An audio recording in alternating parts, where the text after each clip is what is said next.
Thank you. The House will come to order. Folks, this morning we have a very special guest leading us in our pledge today. We have Angelina Holm, who is the Colorado State Spelling Bee champion.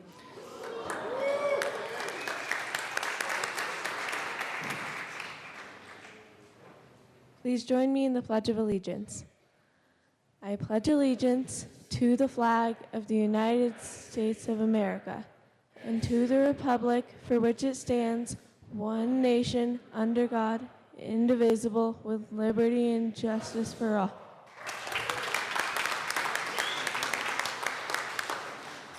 Mr. Randall, please call the roll.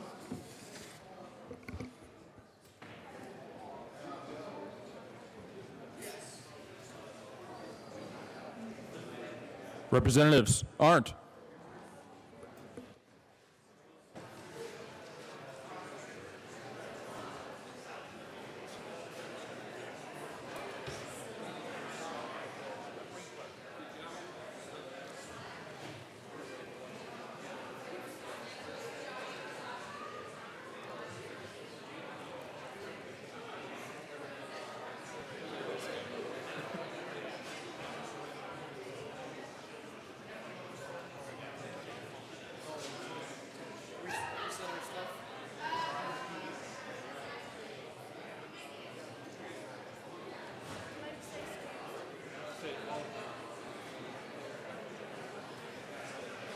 Representative Becker J.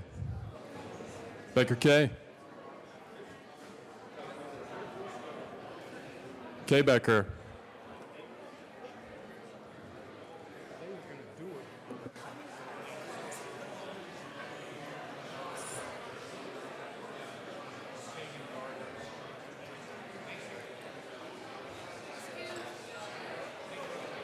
Beckman. Representative Beckman.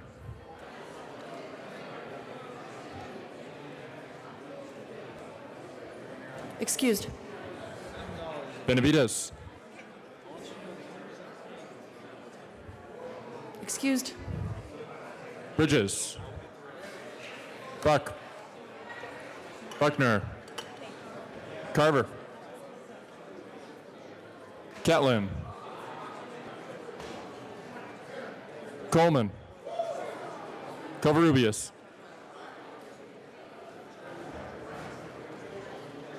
Covarrubias. Excused. Oh, present. Danielson. Escar. Everett. Exum. Foot.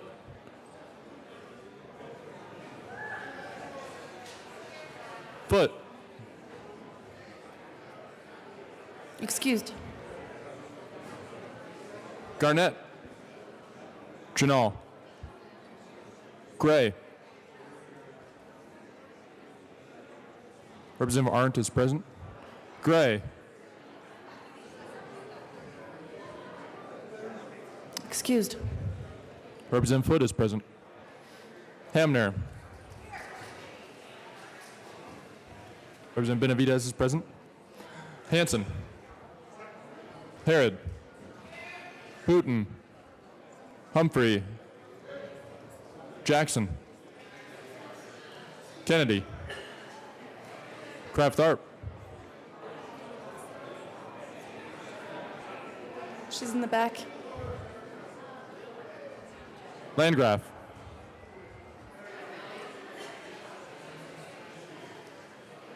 Landgraf.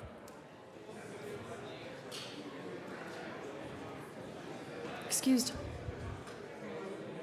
Lawrence. Lee. Leonard. Lewis. Liston. Lontine. Lundeen.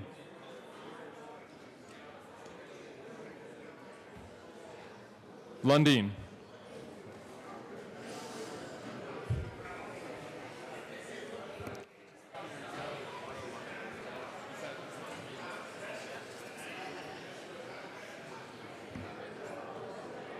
McKean.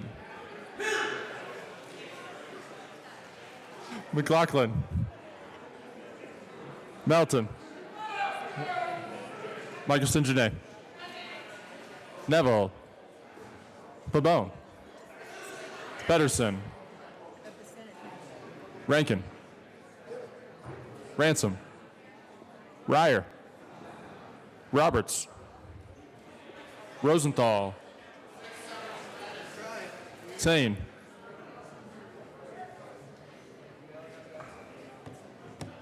Sane. Salazar. Sandridge. Sias. Singer. In the back there. Thurlow. Valdez. Van Winkle. Weissman. Willett. Representative Lundin is present. Willett. Williams. Wilson. Winkler. Winter. Winter.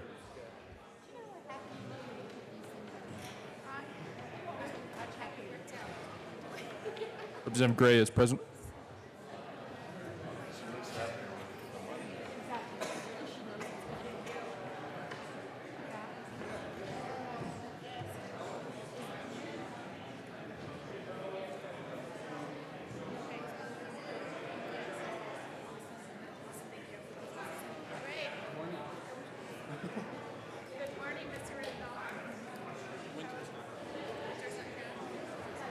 Excused. Wist. Young. Madam Speaker. I am here.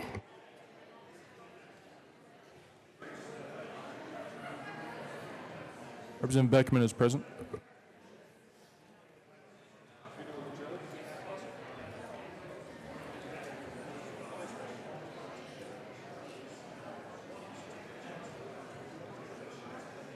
Okay, so I have Becker K. Foot. I think I did. Yeah. Okay. Becker K. Landgraf. Oh, capital what?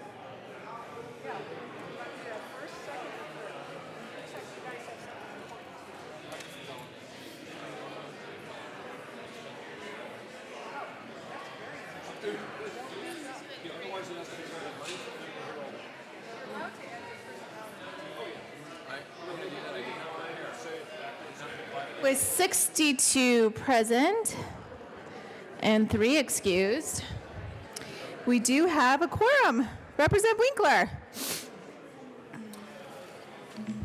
Thank you, Madam Speaker. Ladies and gentlemen, it's been a pleasure. It's been lovely to come down here. We are into the last week, the last 3 days. We've got a lot of work ahead of us, so I think we should get right to it.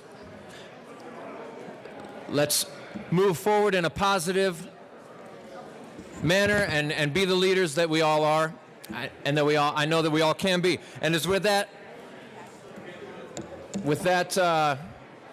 vigor that I suggest, Madam Speaker, I move that the reading of the journal on Friday, May 4th, 2018 be dispensed with and approved as corrected by the Chief Clerk. All right. Members, What is the date today? Madam Speaker, I move that the reading of the journal on May 7th, Monday, May 7th.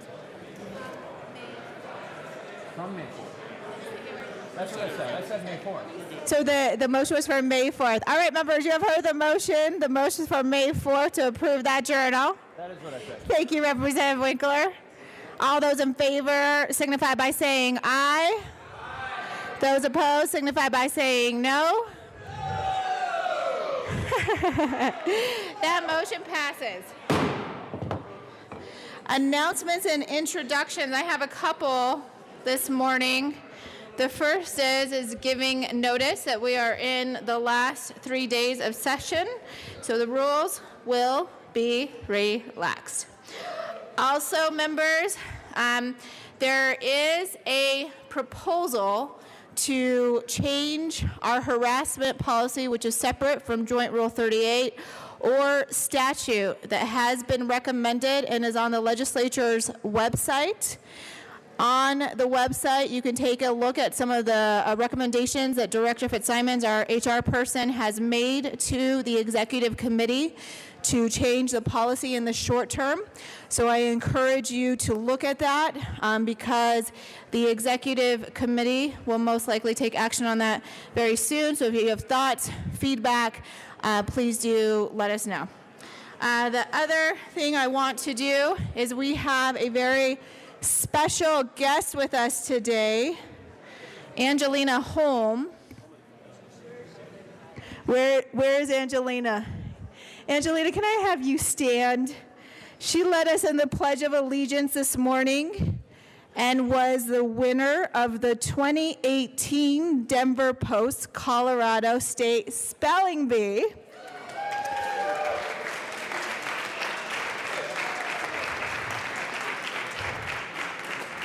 And we are very proud of her. She is a 6th grader at the Denver School of the Arts. And in March, Angelina beat out over 10,000 students from across the state with the winning word, helminthiasis, which is the infection of parasitic worms. Very, very impressive.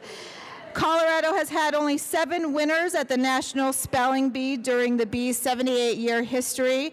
And at the end of this month, she will go to Washington, D.C.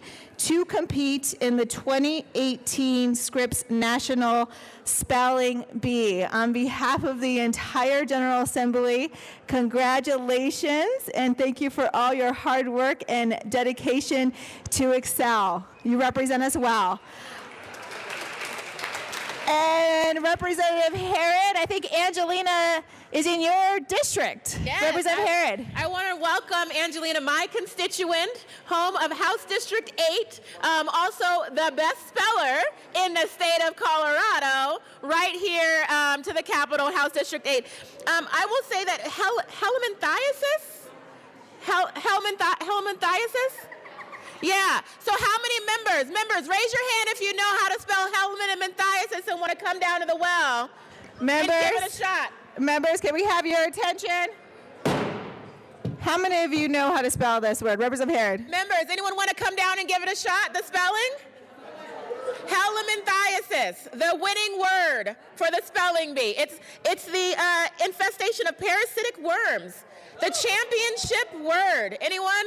I didn't think so. So I would also like to say that you're not only the best speller, but you're definitely the best speller in this chamber today as well. So congratulations on your award. If I see here, and you're also going to compete for $40,000 cash prize.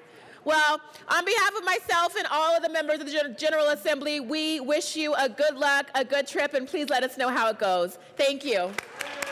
Good luck. Wishing you the very best.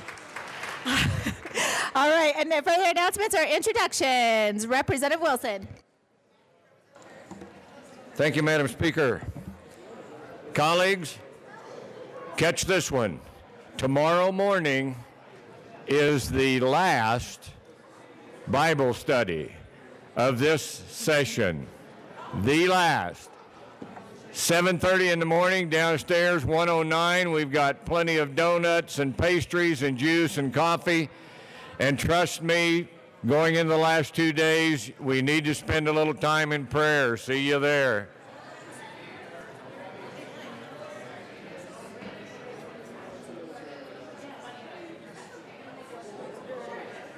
All right, further announcements. Representative Art. Thank you, Madam Speaker. Members of the House Livestock and Natural Resources Committee, we have 2 more bills added on today. So listen up. Senate Bill 245, we'll hear, Senate Bill 271, and Senate Bill 275. And we'll meet when we adjourn here later in the afternoon, okay? If you have questions, I have the bills here if you need the numbers again. Thank you.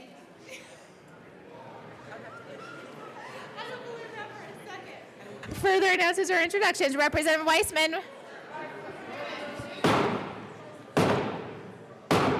We do have another tribute this morning. Representative Weissman. Thank you, Madam Speaker. I have a tribute. I'd like to ask Mr. Randall to read it. Mr. Randall. The House of Representatives convened in the 71st General Assembly hereby extends sincere commendations to the Sturm Specialty in Military Psychology at the DU Graduate School of Professional Psychology. There are over 22.2 million veterans in the United States, with almost 3 million individuals who have been deployed to the conflicts in Iraq and/or Afghanistan and surrounding countries. In 2014, an average of 20 veterans died by suicide each day. And although veterans constituted just 8.5% of the United States population, they accounted for 18% of all deaths by suicide among United States adults. Colorado is home to more than 416,000 veterans, and the need for behavioral and mental health care services for all veterans, service members, and their families is growing dramatically. The demand for carefully trained and culturally competent psychologists equipped to assess and treat this population is expected to outgrow the number of practitioners in the workforce. In the service of Colorado's veterans, the Sturm Specialty in Military Psychology of the DU Graduate School of Healthcare Services for Veterans, service members, and their families. As part of the Sturm Specialty in Military Psychology, the Sturm Center, located in Aurora, welcomes veterans, service members, significant others, siblings, parents, children, and family members, and provides a wide range of behavioral and mental health care services. The members of the Colorado General Assembly extend our sincere commendations to the Sturm Specialty in Military Psychology for its service to Colorado's veterans through academic training, outreach, and community education, clinical outcomes research, and counseling services provided at the Sturm Center.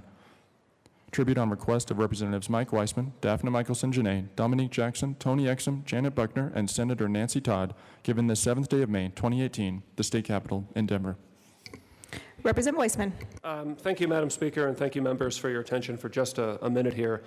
I'll speak very briefly, although the subject really merits more than brevity.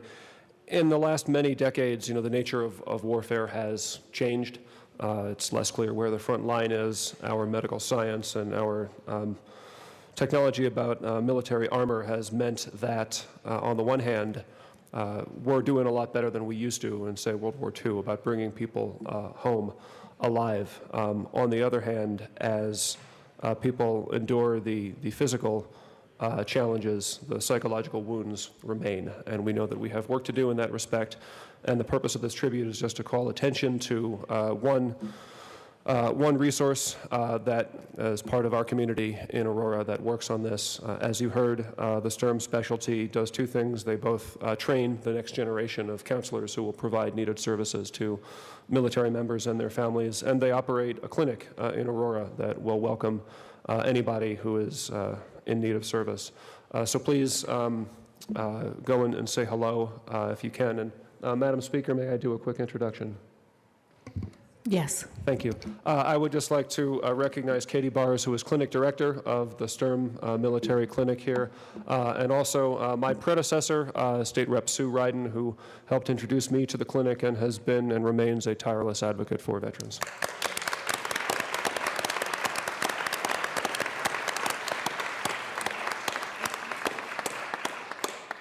Thank you so much, members, and Representative Sue Ryden. It's wonderful to see you in the chamber today. Further announcements or introductions. Representative Hamner. Thank you, Madam Speaker, and I need to call the Capitol Choir down after that solemn moment of tribute. And before we start our work this morning, we want to take a moment to honor one of our colleagues who's celebrating a birthday today. Representative Winter is celebrating a birthday. Happy birthday. And so, members, are we ready to serenade? This could be the last time we get to do this here, but I think we have one more, so don't despair. And then we might need to do something to recognize all the others that feel left out because we don't sing happy birthday to them. So, okay, it looks like the choir is assembled. Are we ready? Happy birthday to you. Happy birthday to you. Happy birthday, Representative Winter. Happy birthday to you. Nicely done. Happy birthday. Happy birthday, Representative Winter. For the choir. Representative Breyer. Yes, Representative Hamner? Representative Hamner? Oh, being one of those whose birthday is outside of session, okay, thank you. Further announcements or introductions? Madam Majority Leader Becker. Thank you, Madam Speaker. Members, may I have your attention, please? I just want to go over the schedule a little bit, which is different than what's in the calendar. So,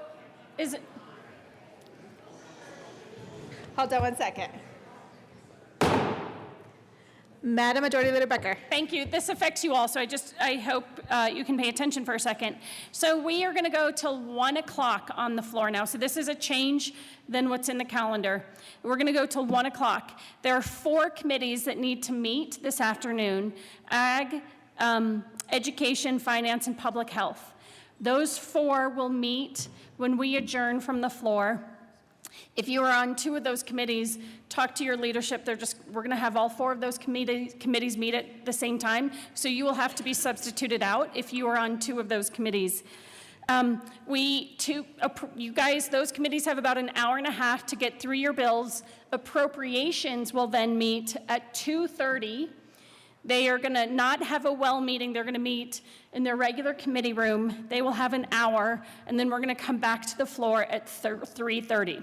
So we have to have appropriations meet for some of those. The committees meet, and then appropriations meet, and then have to come back to the floor to hear those bills today. So I'll just go over that one more time. We're going to go till about 1 o'clock today. 4 committees are going to meet upon adjournment, which will be about, like I said, 1 o'clock. That's Ag, Ed, Finance, and Public Health. They will have till 2:30 to work through their bills, and then we're going to come back. Then appropriations will meet, and then we will come back to the floor at 3:30. Any questions? So thank you. It is a shift than what's in the calendar currently. All right. Thank you, Madam Majority Leader. Representative Foote. Thank you, Madam Speaker. We will be having, this is an announcement for State Affairs and anyone that may appear before the State Affairs Committee. We will be having a very special Representative Sue Ryden edition of State Affairs coming up tomorrow upon adjournment. And that's upon adjournment tomorrow. So far, we are considering 2 bills, Senate Bill 273 and Senate Bill 260. There may be some bills that come across between now and then, and of course, we'll keep you updated. So we'll see you there. All right. Further announcements or introductions? Any further announcements or introductions? Going once, going twice, seeing none. Are we starting with thirds? Yeah. Assistant Majority Leader Garnett. Do I have to proceed out of order? Thank you, Madam Speaker. I move to proceed out of order for 3rd reading of bills. All right. Seeing no objection, we'll proceed out of order for the 3rd reading of bills. Assistant Majority Leader Garnett. Thank you, Madam Speaker. I withdraw my motion of notice of intent to reconsider House Bill 1436. Okay, that is recognized. Mr. Randall, please read the title of House Bill 1060. House Bill 1060 by Representatives Dannison and Landgraf, House Senators Crowder and Williams, concerning state income tax deduction for military retirement benefits for an individual who is under 55 years of age. All right, Assistant Majority Leader Garnett. Thank you, Madam Speaker. I move for the passage of House Bill 1060 on 3rd reading and final passage. All right, properly moved. Mr. Randall, please open the machine, and members, please proceed to vote.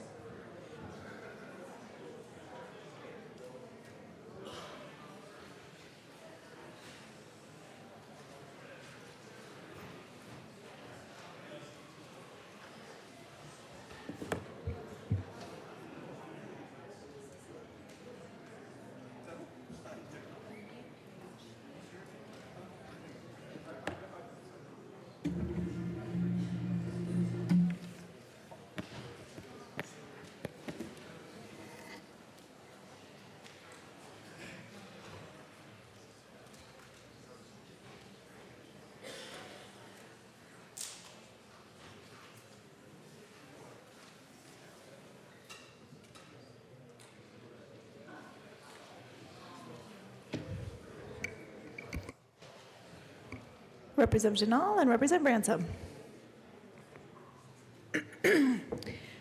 Representative Ransom.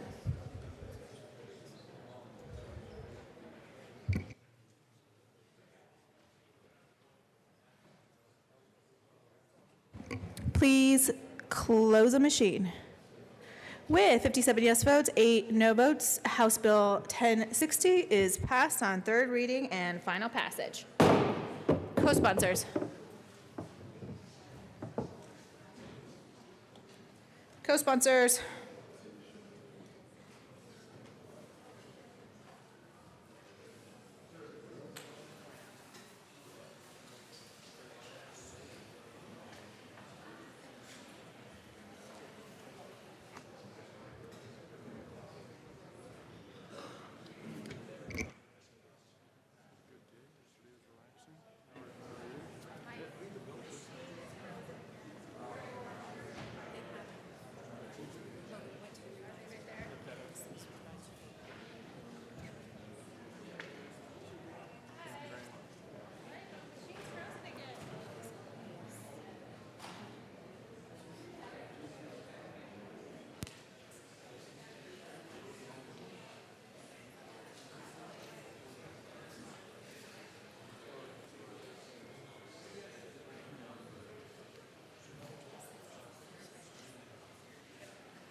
Co-sponsors.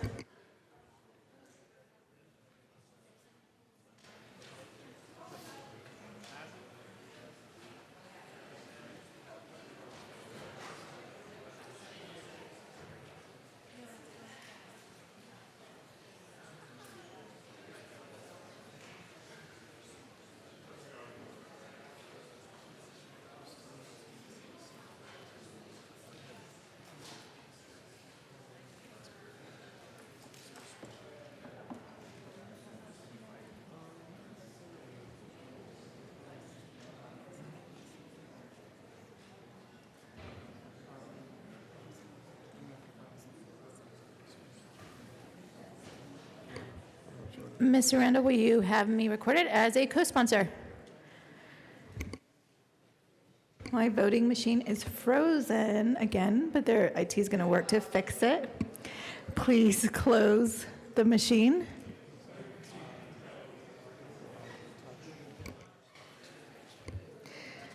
Mr. Randall, please read the title of House Bill 1102. House Bill 1102, by Representatives Roberts and Winston, Senator Cook, concerning extending the length of prosecution fellowships from 1 year to 15 months and in connection with making an appropriation. Assistant Majority Leader Garnett. Thank you, Madam Speaker. I move for the passage of House Bill 1102 on third reading and final passage. Question before us is passage of House Bill 1102 on third reading and final passage. Mr. Randall, please open the machine, and members, please proceed to vote.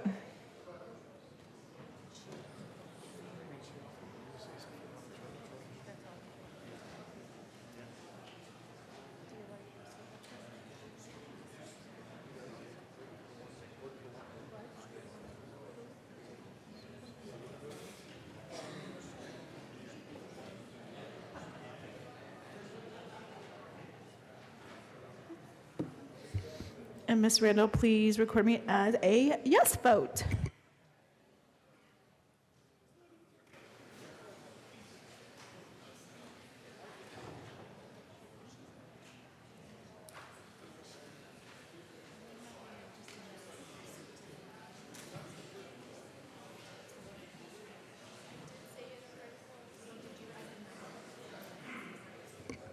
Representative Van Winkle.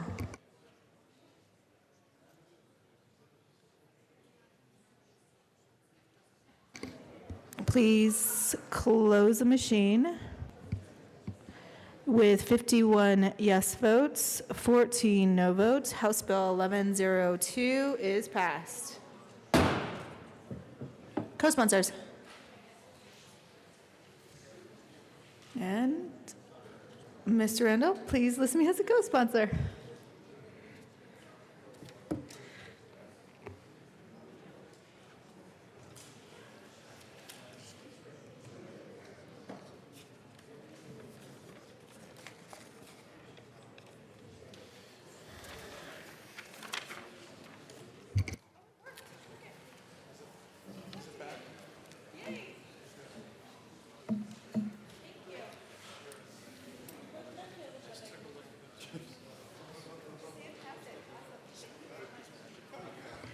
Please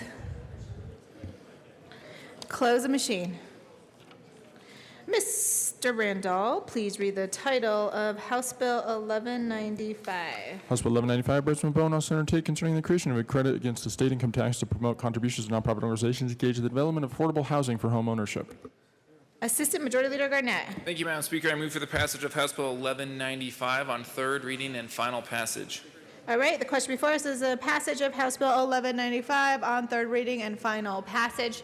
Mr. Randall, please open the machine, and members, please proceed to vote.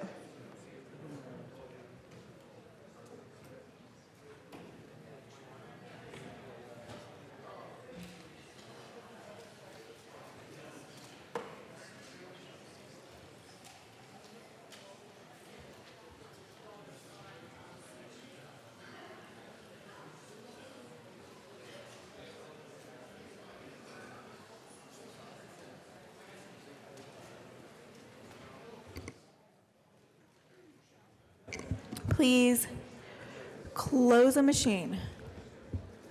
With 39 yes votes, 26 no votes, House Bill 1195 is passed on third reading and final passage. Mr. Randall, please open the machine for co-sponsors.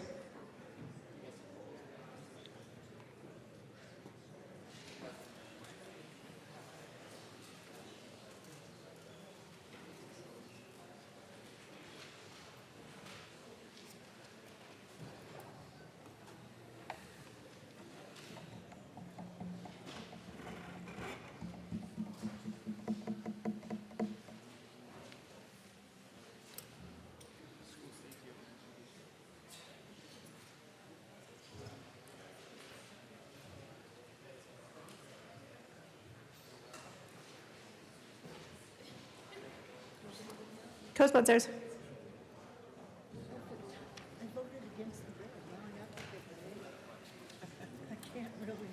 You don't have to, but I can see why you'd want to. Please close the machine. All right. Representative Landgraf. Thank you, Madam Speaker. I ask to have my name removed from this bill. Okay, Representative Landgraf's name will be removed from House Bill 1195.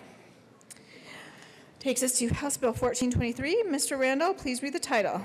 House Bill 1423, Representatives Valdez and Liston and all Senators Crowder and Garcia concerning grants to provide equipment to rural fire protection districts. Assistant Majority Leader Garnett. Thank you, Madam Speaker. I move for the passage of House Bill 1423 on third reading and final passage. Question before us is the passage of House Bill 1423 on third reading and final passage. Mr. Randall, please open the machine, and members, please proceed to vote.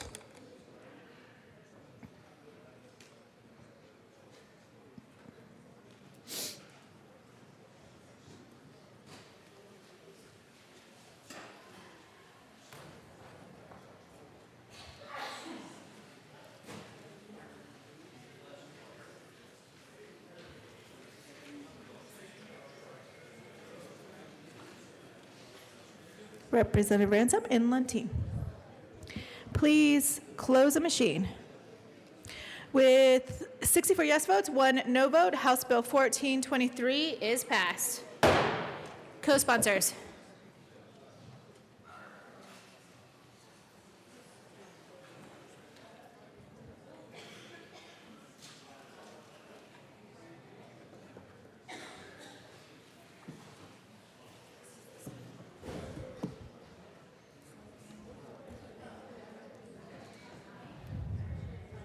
Please close the machine.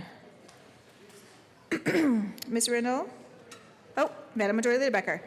Thank you, Madam Speaker. I move to lay over House Bill 1430, 2 bills till after 1390. All right, seeing no objection, House Bill 1430 will be laid over 2 bills. Mr. Randall, please read the title of House Bill 1434. House Bill 1434, Representative Singer and Michelson Janelle, Senators Garden and Fields concerning the Safety Tail Program in connection with creating new duties for the Safety Tail Program, requiring the Safety Tail Program to prepare an annual report that analyzes data from the program, makes recommendations on improving the program, and making an appropriation. Assistant Majority Leader Garnett. Thank you, Madam Speaker. I move for the passage of House Bill 1434 on third reading and final passage. Question before us is the passage of House Bill 1434 on third reading and final passage. Mr. Randall, please open the machine, and members, please proceed to vote.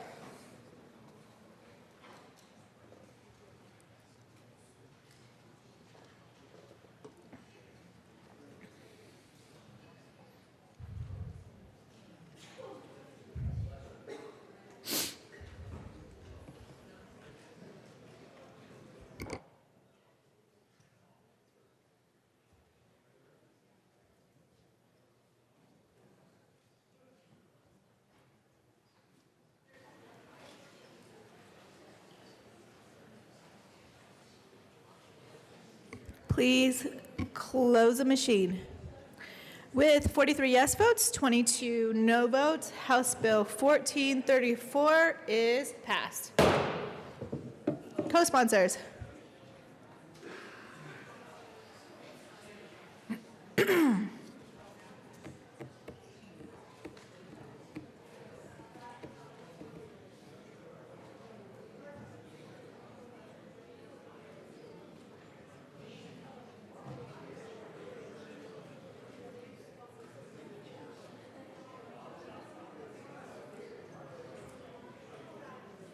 Co-sponsors.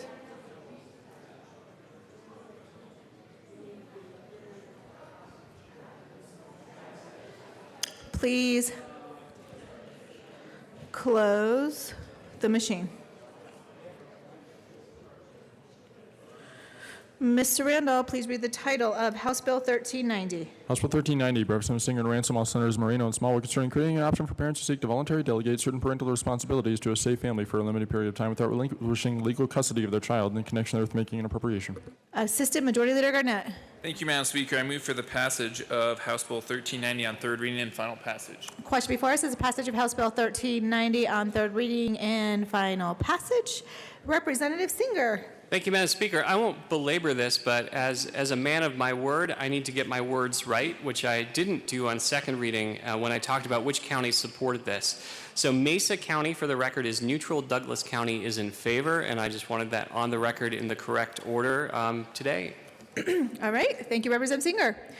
Ms. Randall, please open the machine, and members, please proceed to vote on House Bill 1390.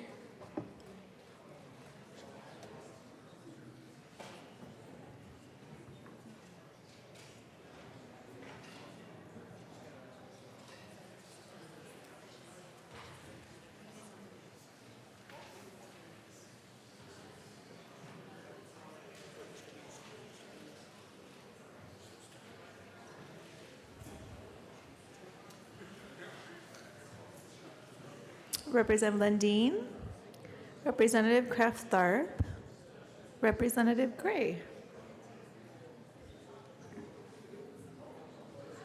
Please close the machine. With 50 yes votes, 15 no votes, House Bill 1390 is passed. Co-sponsors.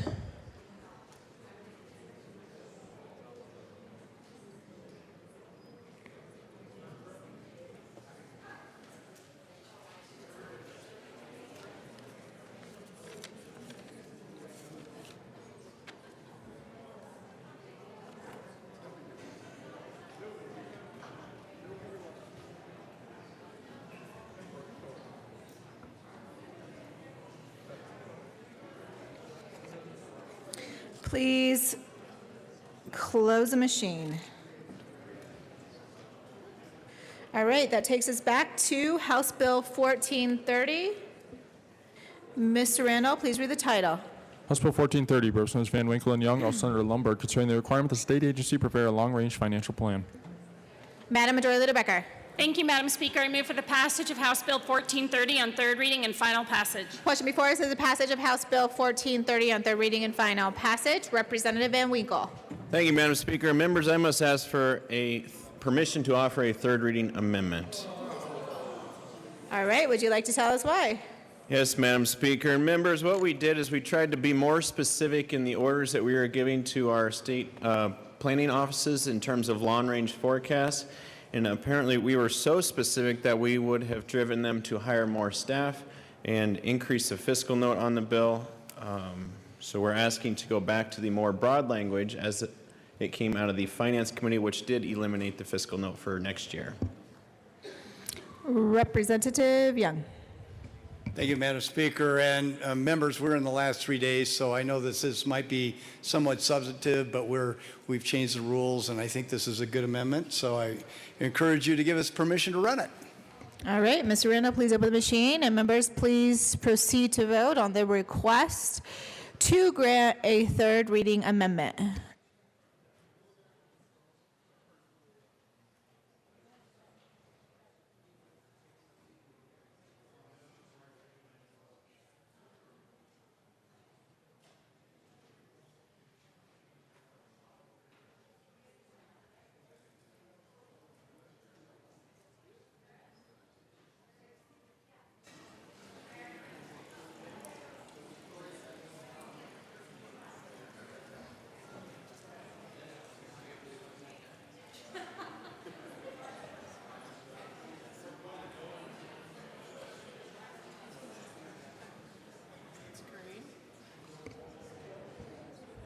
Representative Beckman and Representative Pabon.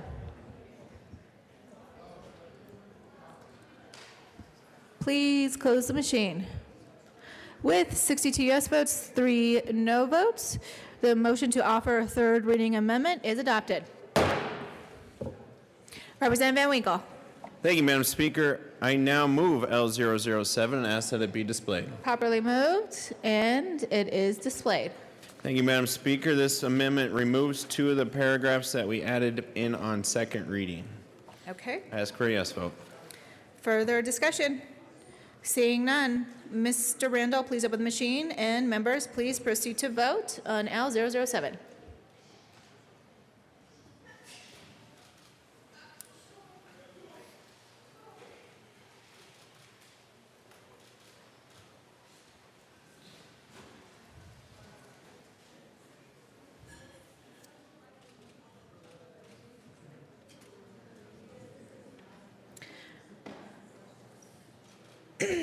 Representative Gray, Hamner, Pabon, Rosenthal, and Wist.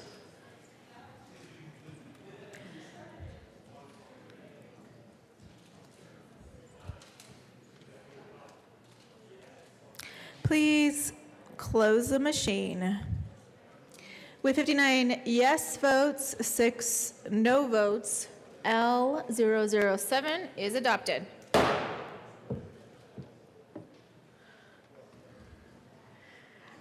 Madam Majority Leader Becker.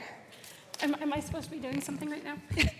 Thank you, Madam Speaker. I move for the passage of House Bill 1430 as amended on third reading and final passage. All right, the question before us is the passage of House Bill 1430 on third reading and final passage as amended. Mr. Randall, please open the machine. Members, please proceed to vote.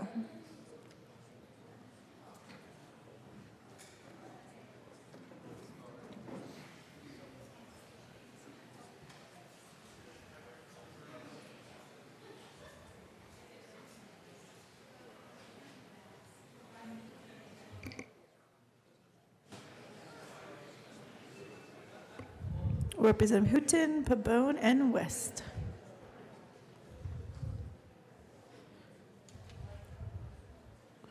Please close the machine.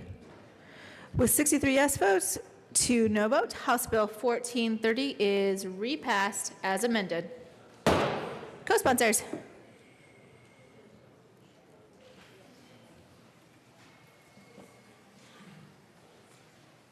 Please close the machine. Mr. Randall, please read the title of House Bill 1431. House Bill 1431, Representative Janala, Senator Smallwood, concerning updating managed care provisions of the medical assistance program in connection with aligning managed care provisions with new federal managed care regulations, removing obsolete or duplicative statutory language and programs, and updating and aligning statutory revisions to reflect the current statewide managed care system. Assistant Majority Leader Garnett. Thank you, Madam Speaker. I move for the passage of House Bill 1431 on third reading and final passage. Question before us is the passage of House Bill 1431 on third reading and final passage. Mr. Randall, please open the machine. And members, please proceed to vote.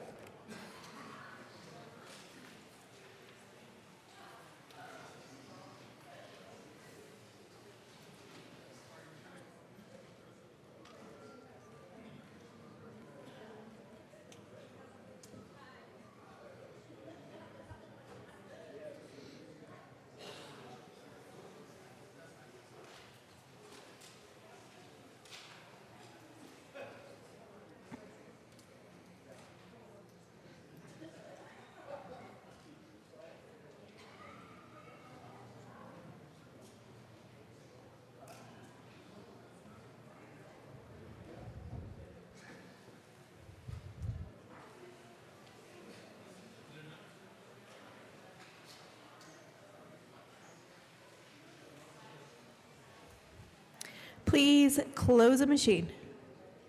With 47 yes votes, 18 no votes, House Bill 1431 is passed on third reading and final passage. Co-sponsors.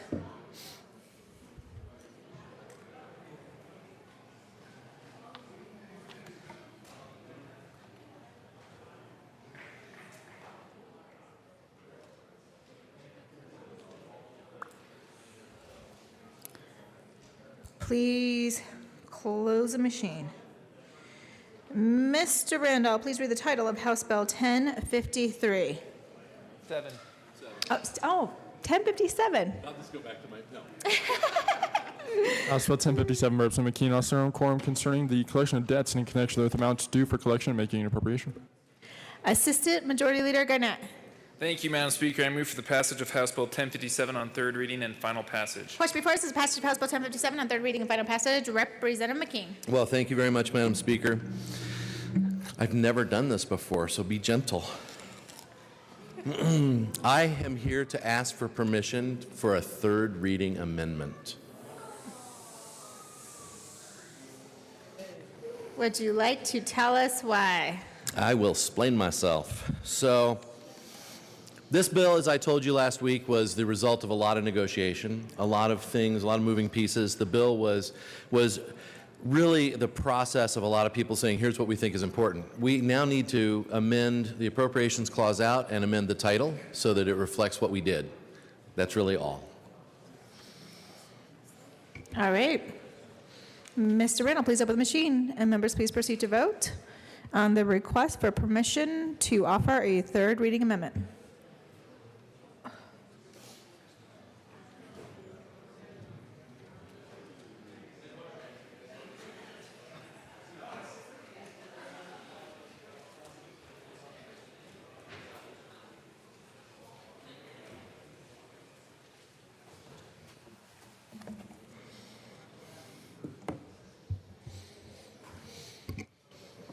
Representative Pedersen and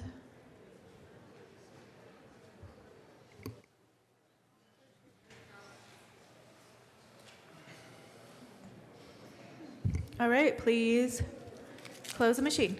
With 61 yes votes, 4 no votes, the permission to offer a third reading amendment is granted. Representative McKean. Thank you very much, Madam Speaker, and I love all of you except for 4 of you. But I very much appreciate that, and yes, please just vote aye on this as a technical amendment to update what we did on the bill. Oh, and I move Amendment L017. All right, would you like to have it displayed? It is displayed already, properly moved. Further discussion?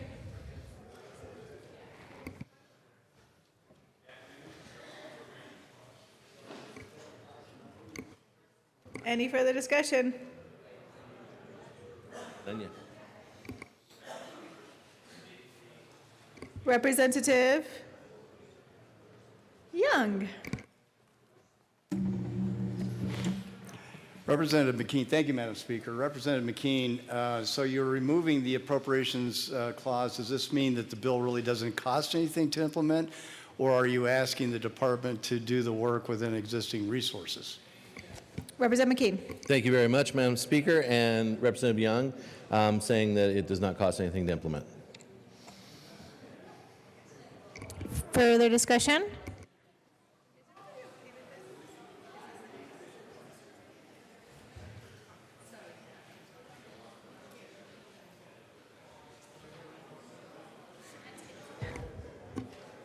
Representative Kennedy. Thank you very much, Madam Speaker. I think this amendment looks okay to me. We looked at a pretty big second reading amendment that pretty much fundamentally changed what the bill was supposed to do. The previous version of the bill put a new requirement on the Department of Labor and Employment, if I'm not mistaken, which had a lot to do with why there was a fiscal note in the original bill draft. So I do believe that this is an appropriate technical amendment to remove the appropriation after the second reading amendment that was put on.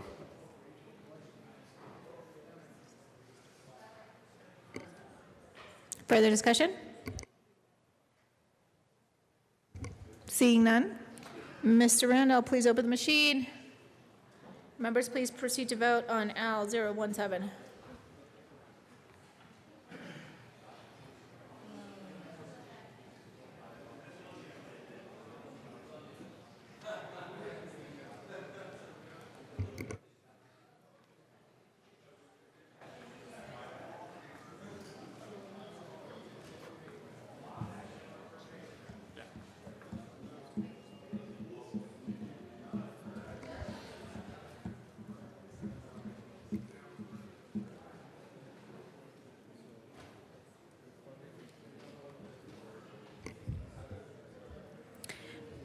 Please close the machine.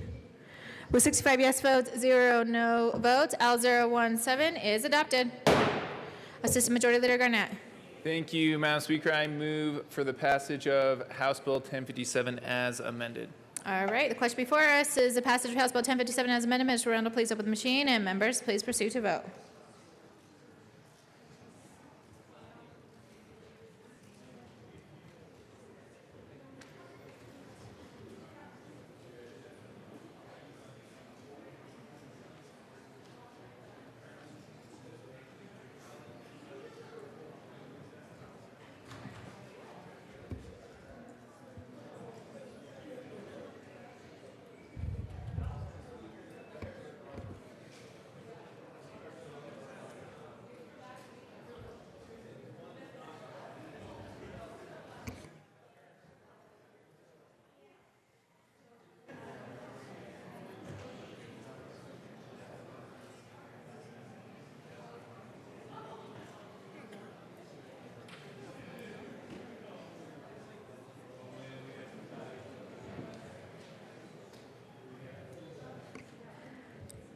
Please close the machine.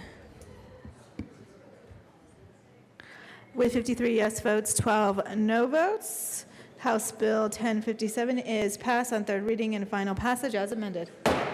Co-sponsors.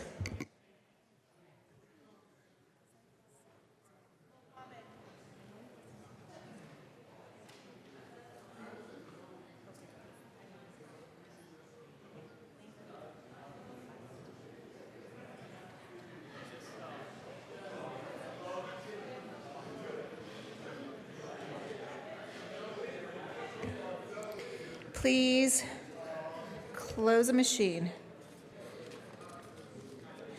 Ms. Randall, please read the title of Senate Bill 231. Senate Bill 231 by Senators Lambert and Marino, serves of Young, concerning task force and the transition of persons with intellectual and developmental disabilities from educational services to home and community-based services in connection therewith making an appropriation.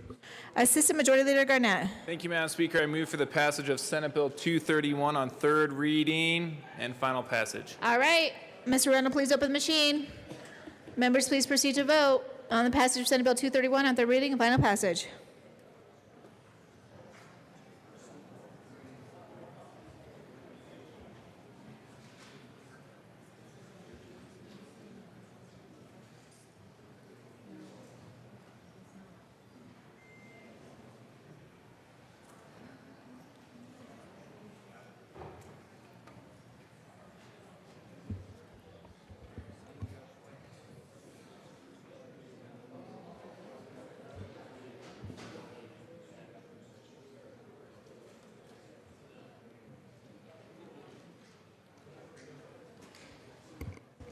Please close the machine.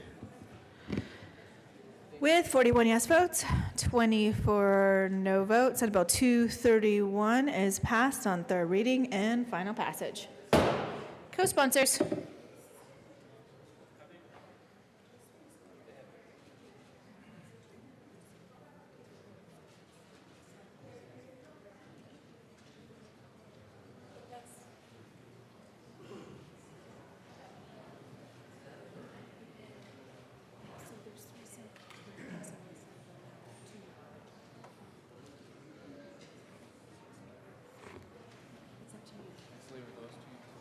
Please close the machine. Mr. Randall, please read the title of Senate Bill 254. Oh, Assistant Majority Leader Garnett. Thank you, Madam Speaker. I move to lay over Senate Bill 254 and Senate Bill 229 until the end of the third reading calendar. All right, seeing no objection, Senate Bill 254 and Senate Bill 229 will be laid over until the end of the third reading calendar. House Bill 1421. Mr. Randall, please read the title. House Bill 1421, Representative Rankin, all Senators Lambert and Tate, concerning the procurement practices for major information technology projects undertaken by state agencies in connection therewith making an appropriation. Assistant Majority Leader Garnett. Thank you, Madam Speaker. I move for the passage of House Bill 1421 on third reading and final passage. All right, Mr. Randall, please open the machine. Members, please proceed to vote on the passage of House Bill 1421 on third reading, final passage.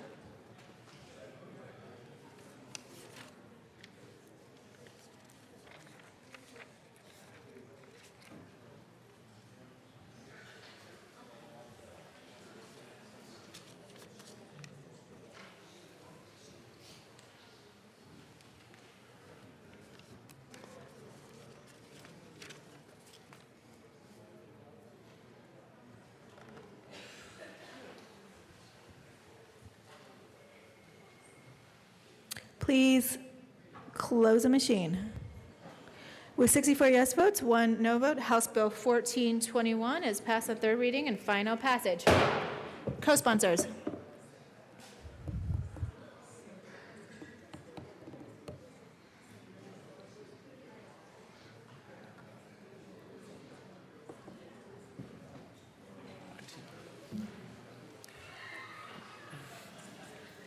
Please close the machine.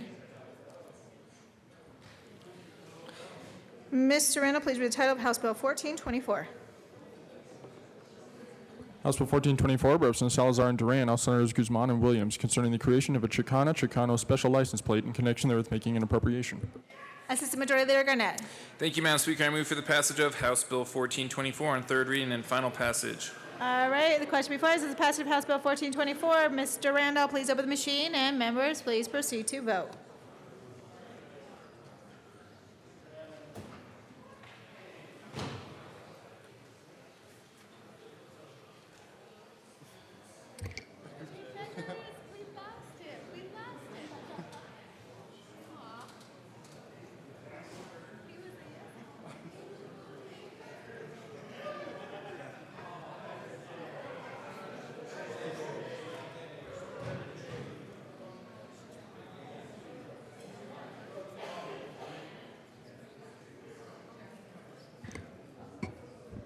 Representative Sandridge. Please close the machine. With 43 yes votes, 22 no votes, House Bill 1424 is passed. Co-sponsors.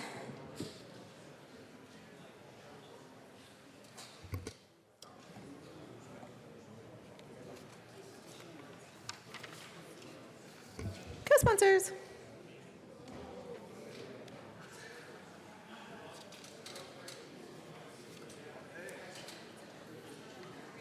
All right, please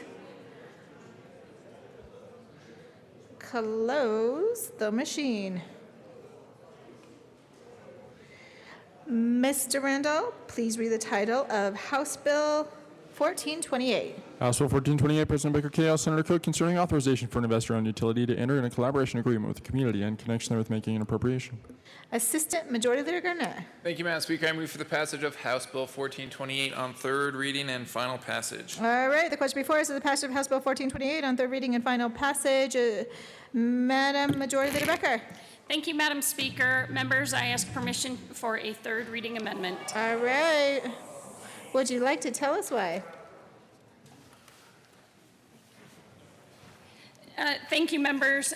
This amendment just adds one line to the legislative declaration at the request of some members in my community that just acknowledges that some of these agreements may lead to cost savings for customers. And so it's a very simple 7-word amendment that just says such agreements shall lead to cost savings. So I ask for your support in a third reading amendment. All right, Mr. Randall, please open the machine, and members, please proceed to vote on permission to offer a third reading amendment.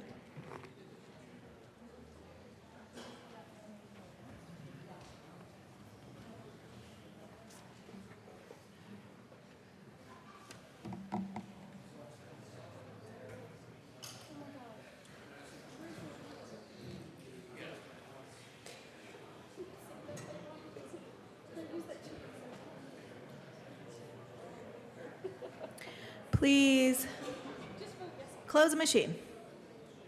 With 60 yes votes, 5 no votes, permission to grant a third reading amendment is adopted. Madam Majority Leader Becker. Thank you, Madam Speaker. I move L007 and ask that it be displayed. Properly moved and displayed. Thank you, members. As I stated, this just adds language to the legislative declaration. The bill allows local communities to enter into agreements with their IOUs, and the bill states that they cannot shift costs. And folks just wanted acknowledgement that sometimes these agreements will actually lead to cost savings. The legislative declaration change that we're making doesn't have a substantive impact on the bill. It's just a statement that sometimes these agreements will impact positively customers. So I ask for an aye vote. All right, Mr. Randall, please open the machine. Members, please proceed to vote on L007.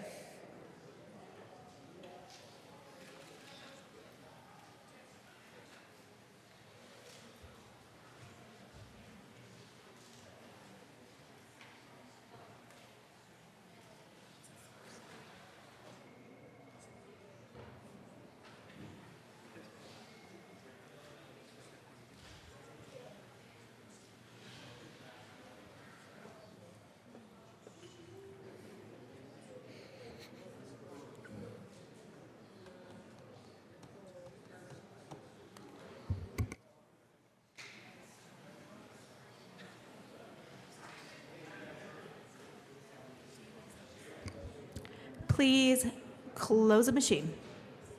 With 36 yes votes, 29 no votes, L007 is adopted. Assistant Majority Leader Garnett. Thank you, Madam Speaker. I move for the passage of House Bill 1428 on third reading and final passage as amended. Properly moved. Mr. Randall, please open the machine.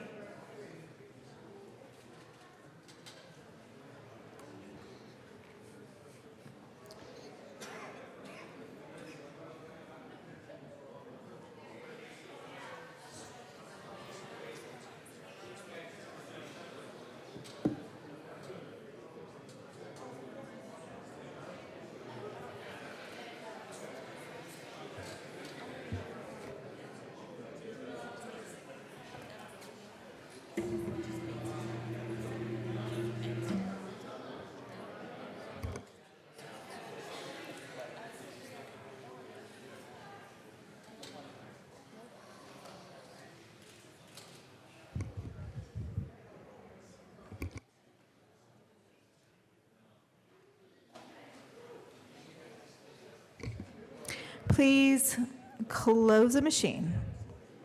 With 40 yes votes, 25 no votes, House Bill 1428 is passed as amended on third reading and final passage. Co-sponsors.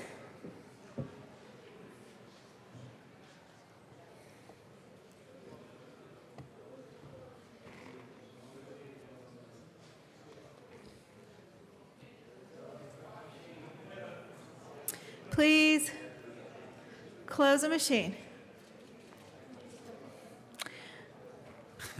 Mr. Randall, please read the title of House Bill 1230. House Bill 1230, Burson Pabon, Senator Aguilar, concerning the creation of a Purple Card program to allow persons who came to the United States without legal documentation to apply for legal work status in Colorado in connection therewith making an appropriation. Assistant Majority Leader Garnett. Thank you, Madam Speaker. I move for the passage of House Bill 1230 on third reading and final passage. All right, Mr. Randall, please open the machine. Members, please proceed to vote on the passage of House Bill 1230.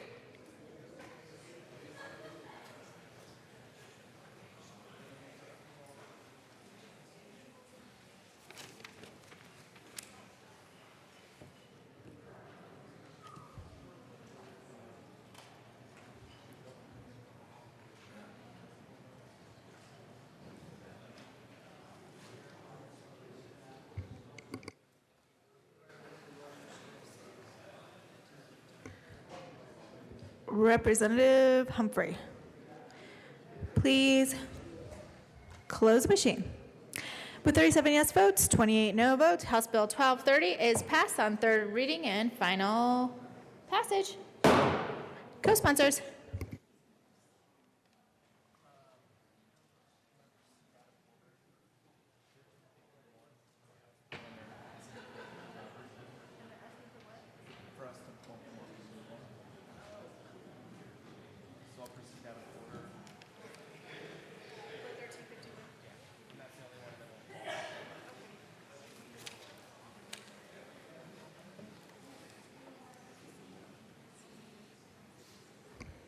Please close the machine.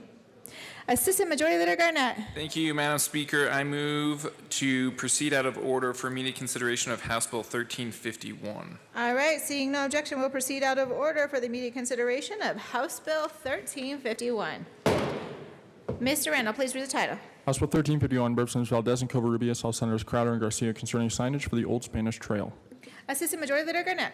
Thank you, Madam Speaker. I move for the passage of House Bill 1351 on third reading and final passage. All right, properly moved. Mr. Randall, please open the machine. Members, please proceed to vote.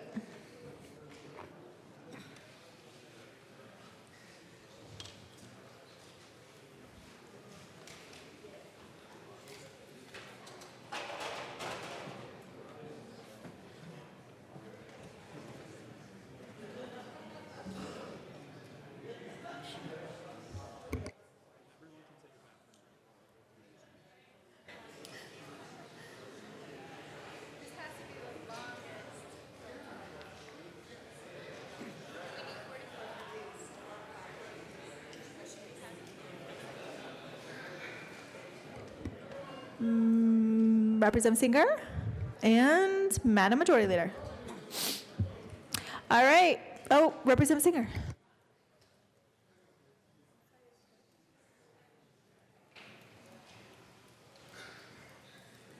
Please close the machine. With 48 yes votes, 17 no votes, House Bill 1351 is passed on third reading and final passage. Co-sponsors.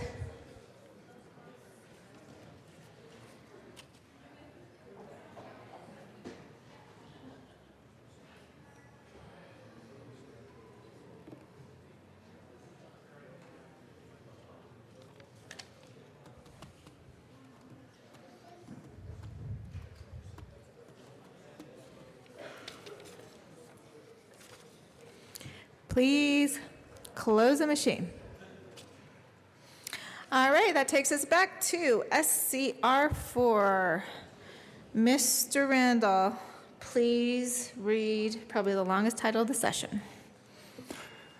Senate Concurrent Resolution 4 by Senators Grantham, Fenberg, Alstrovsons, Duran, and Neville P. concerning the register of the electors of the state of Colorado amendment to Colorado Constitution concerning change the way the congressional districts drawn in connection with taking the duty to draw congressional districts away from state legislature and giving to an independent commission composed of 12 citizens with specified qualifications. Prohibiting any one political party's control of the commission by requiring the 1/3 commissioners will not be affiliated with any political party. 1/3 commissioners will be affiliated with the state's largest political party. 1/3 of the commissioners will be affiliated with the state's second largest political party. Prohibiting certain persons, including professional lobbyists, federal campaign committee employees, and federal, state, and local elected officials from serving on the commission. Limiting the judicial review of the map to the determination of the Supreme Court of whether a commissioner of nonpartisan staff committed with abuse of discretion, and requiring the commission to direct us with focus on communities, vendors, and political subdivisions, such cities and counties, and then to maximize the number of competitive congressional seats to the extent the number possible, and prohibiting maps from being drawn quite to dilute the electoral influence of any racial or ethnic group or protecting any incumbent, any political candidate, or any political party. All right, go Mr. Randall. Nicely done. Assistant Majority Leader Garnett. Thank you, Madam Speaker. And good job, Mr. Randall. There were 4 breaths, but good job. Who's counting? Such Who's a tough counting? critic. I move for the passage of Senate Concurrent Resolution 4 on third reading and final passage. All right, properly moved. Assistant Minority Leader West. Thank you, Madam Speaker. I'd just like to say that Speaker Neville, that looks really good up on the board. Ask for an aye vote. Oh, you can dream. You can dream. Mr. Randall, please open the machine. And members, please proceed to vote.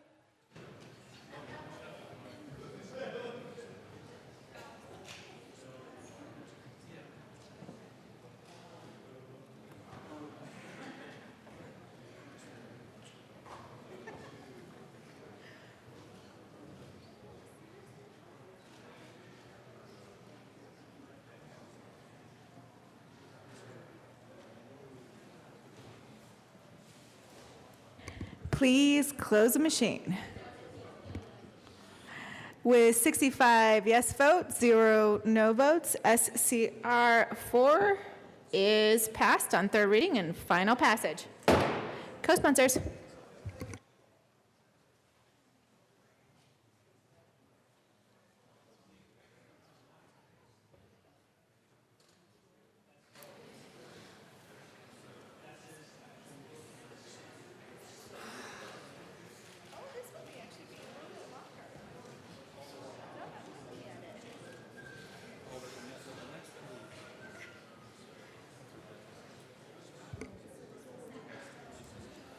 Co-sponsors. Please close the machine. Well, now that I'm looking at these titles, I think this title may actually be the longest one. Mr. Randall, please read the title of SCR 5.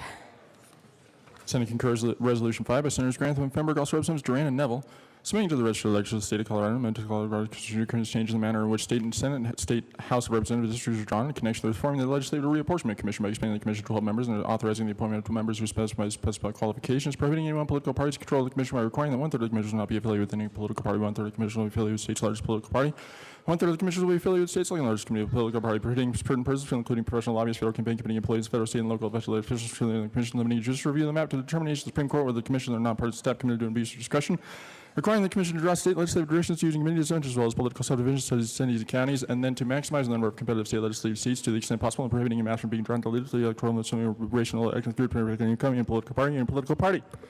All right, nicely done, Mr. Randall. Assistant Majority Leader Garnett. Thank you, Madam Speaker. And Mr. Randall, that was excellent. I move for the passage of Senate Concurrent Resolution 5 on third reading and final passage. All right, properly moved. Mr. Randall, please open the machine. And members, please proceed to vote on third reading and final passage of SCR 5.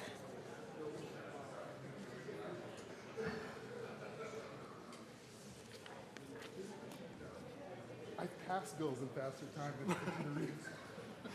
That's so true.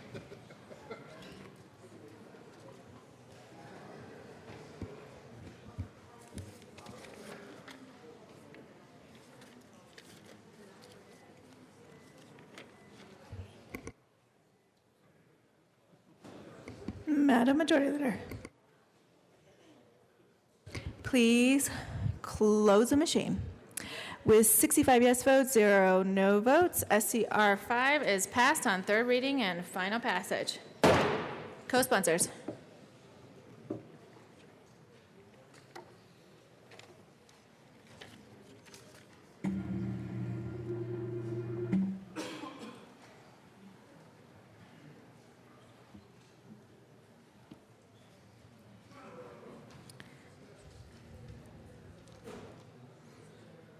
Co-sponsors.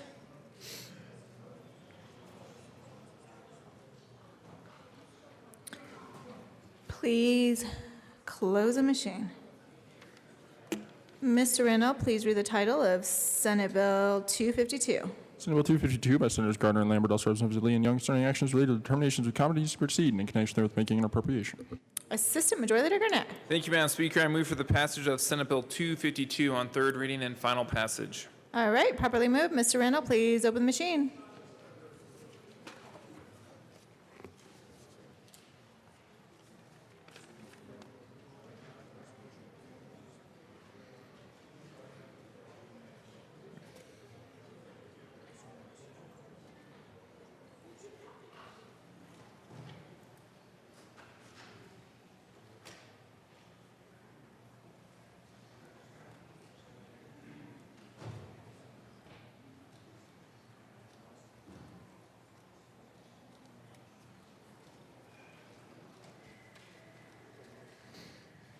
Please close the machine.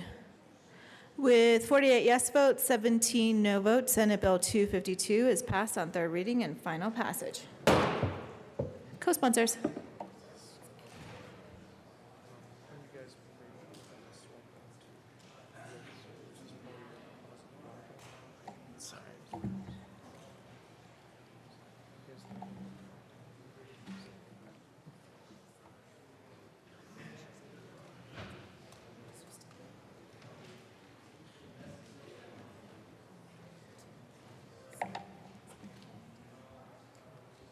Please close the machine.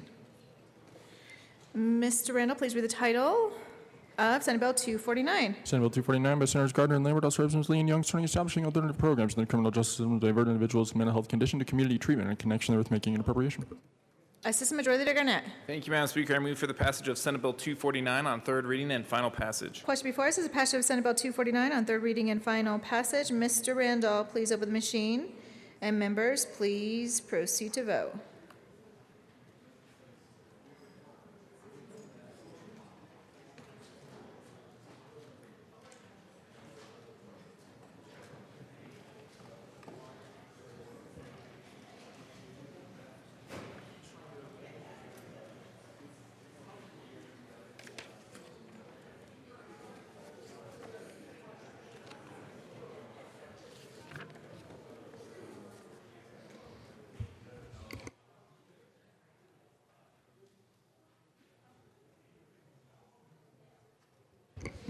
Representative Buck,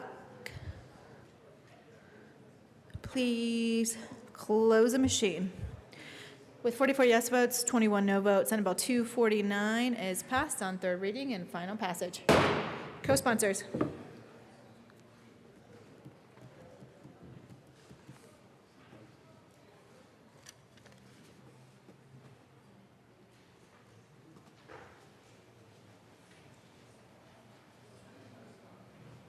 Co-sponsors.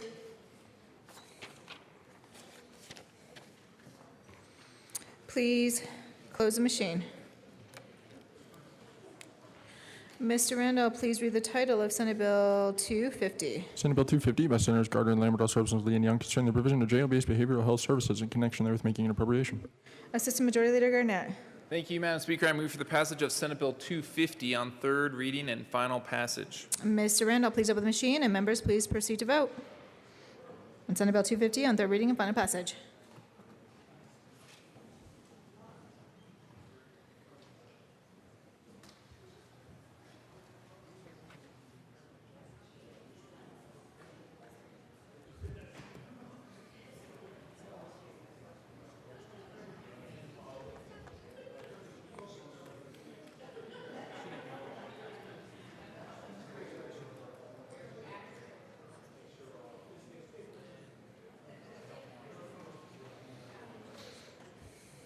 Representative McKean.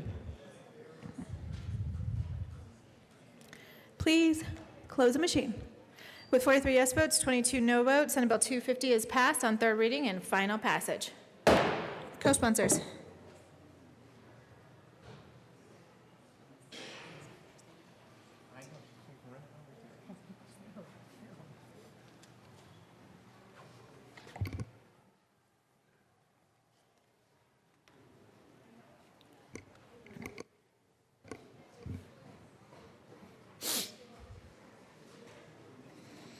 Please close the machine. Mr. Randall, please read the title of Senate Bill 251. Senate Bill 251 by Senators Gardner and Lambert, all Representatives Lee and Young, concerning establishing a statewide behavioral health court liaison program in connection with making an appropriation. Assistant Majority Leader Garnett. Thank you, Madam Speaker. I move for the passage of Senate Bill 251 on third reading and final passage. Question before us is the passage of Senate Bill 251 on third reading and final passage. Mr. Randall, please open the machine.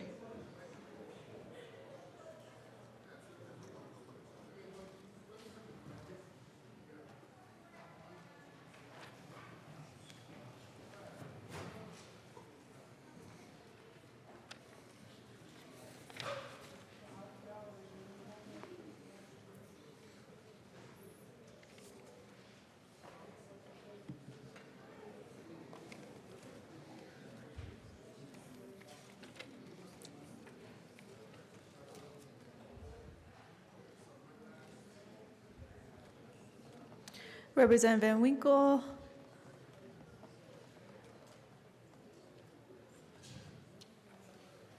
Please close the machine. With 43 yes votes, 22 no votes, Senate Bill 251 is passed on third reading and final passage. Co-sponsors. I don't know. Last time I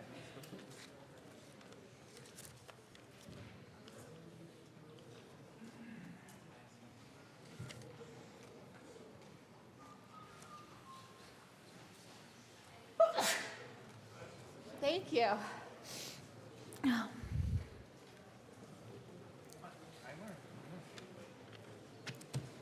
Please close the machine.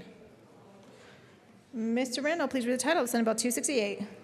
Senate Bill 268 by Senator Scott Moreno, all Representative McLaughlin, concerning the scope of the authority of the Department of Transportation to award a design bid build highway project contract in an amount that exceeds the estimate of the Department of the project. Assistant Majority Leader Garnett. Thank you, Madam Speaker. I move for the passage of Senate Bill 268 on third reading and final passage. Question before us is the passage of Senate Bill 268 on third reading and final passage. Mr. Randall, please open the machine, and members, please proceed to vote.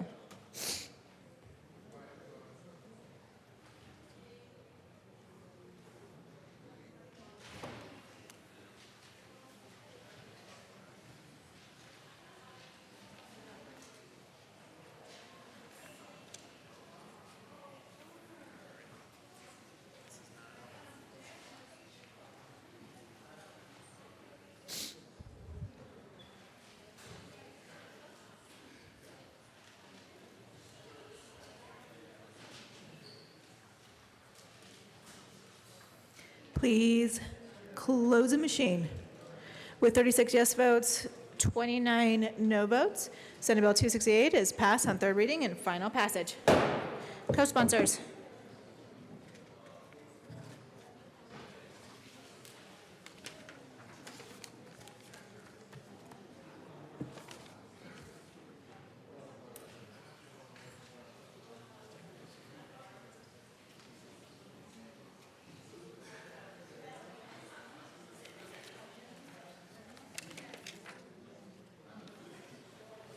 Please close the machine.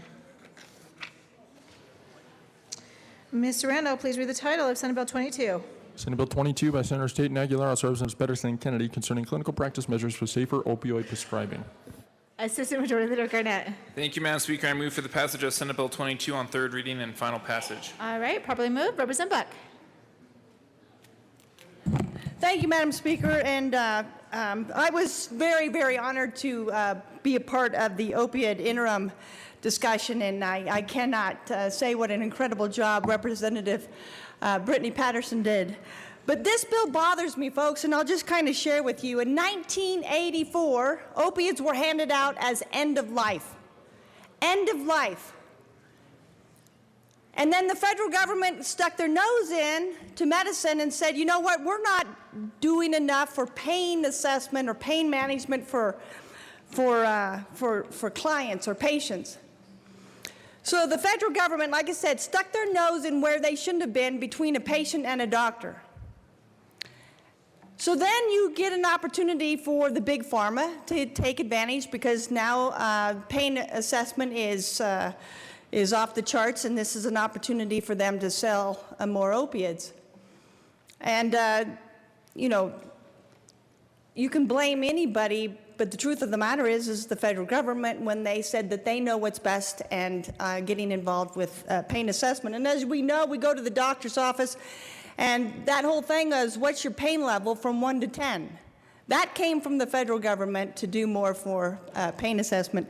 So I just want to let you kind of know where I'm coming from, is that, again, this is state government getting their nose into the relationship between a patient and a doctor.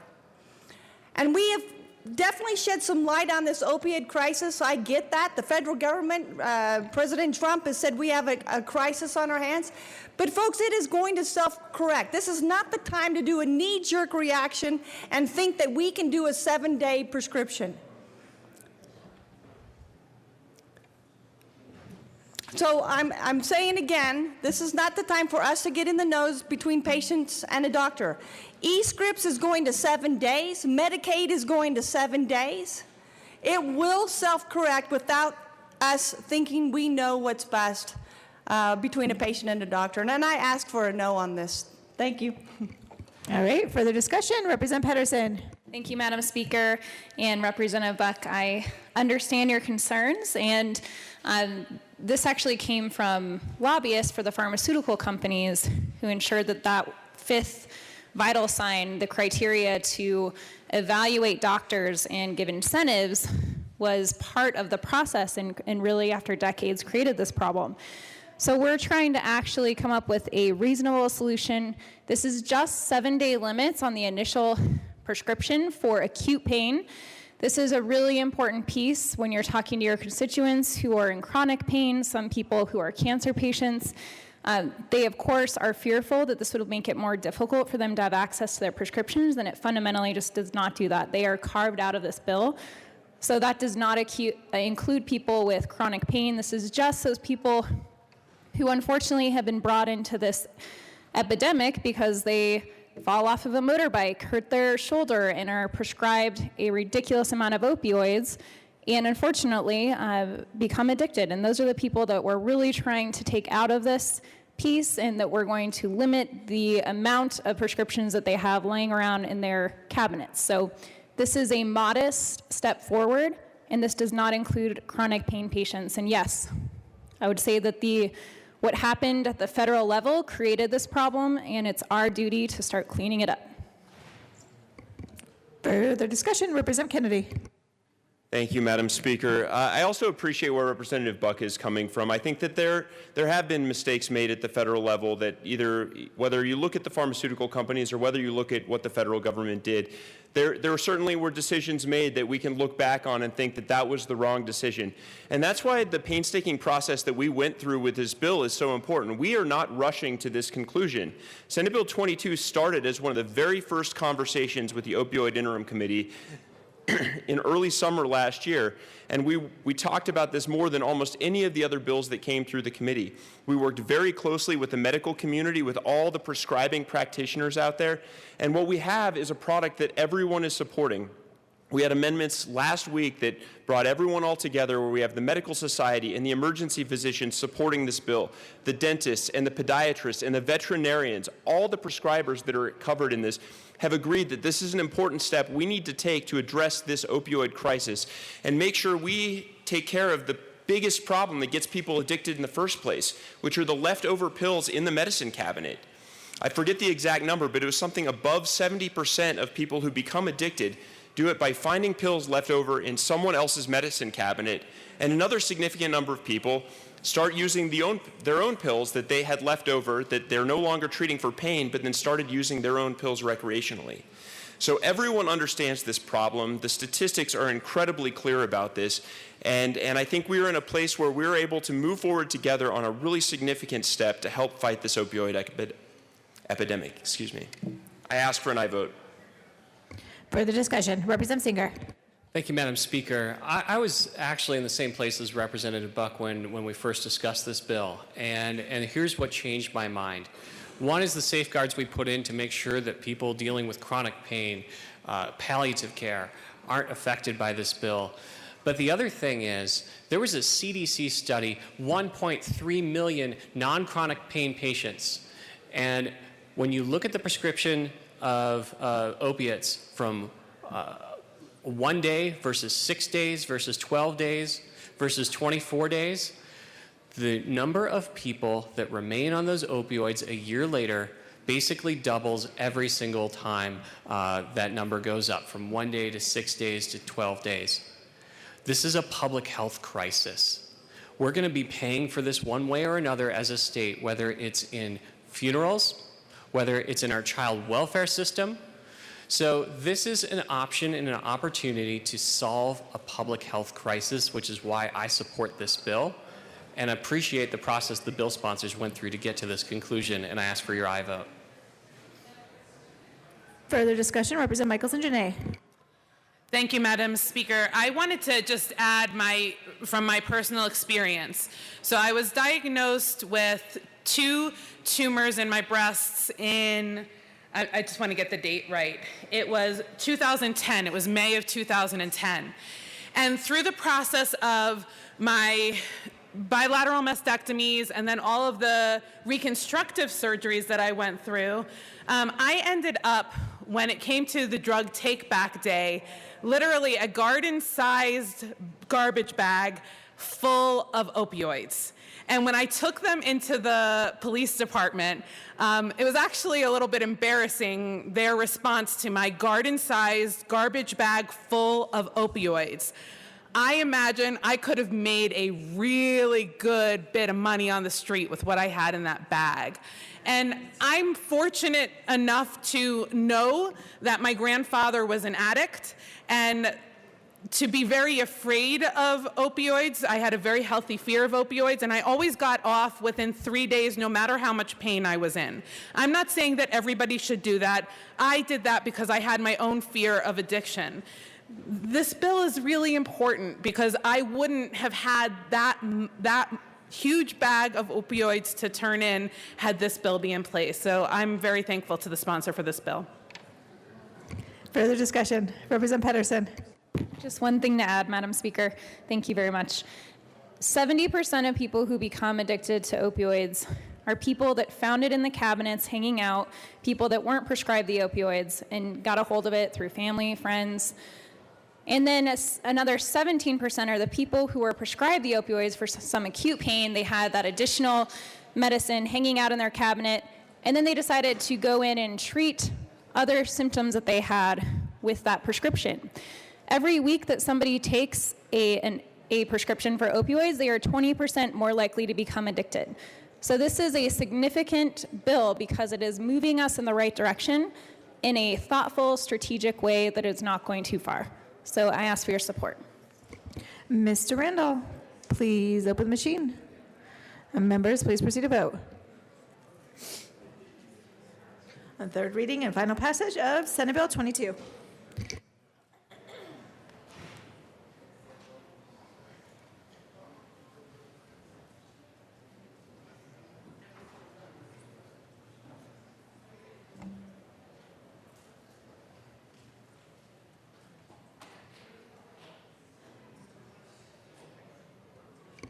Representative Pabon, Melton, McCain, Garnett, and Humphrey.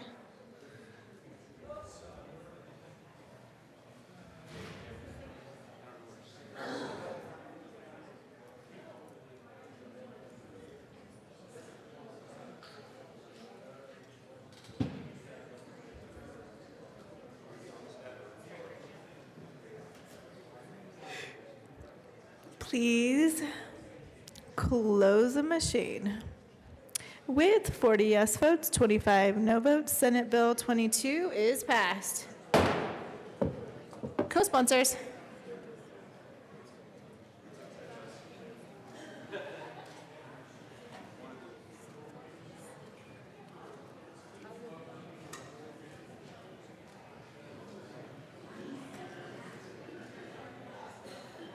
Please close the machine. Mr. Randall, please read the title of Senate Bill 145. Senate Bill 145 by Senator Cavallo, Representative General, concerning the implementation of Employment First Advisory Partnership recommendations to advance competitive integrative employment for persons with disabilities in connection therewith making an appropriation. Assistant Majority Leader Garnett. Thank you, Madam Speaker. I move for the passage of Senate Bill 145 on third reading and final passage. All right, Mr. Randall, please open the machine, and members, please proceed to vote on the passage of Senate Bill 145 on third reading and final passage.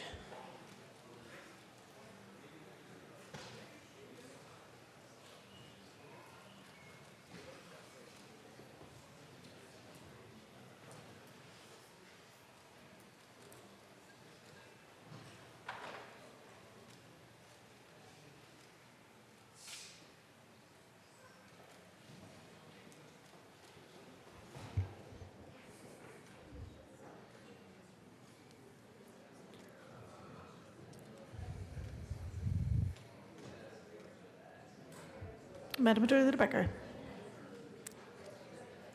Please close the machine. With 38 yes votes, 27 no votes, Senate Bill 145 is passed on third reading and final passage. Co-sponsors.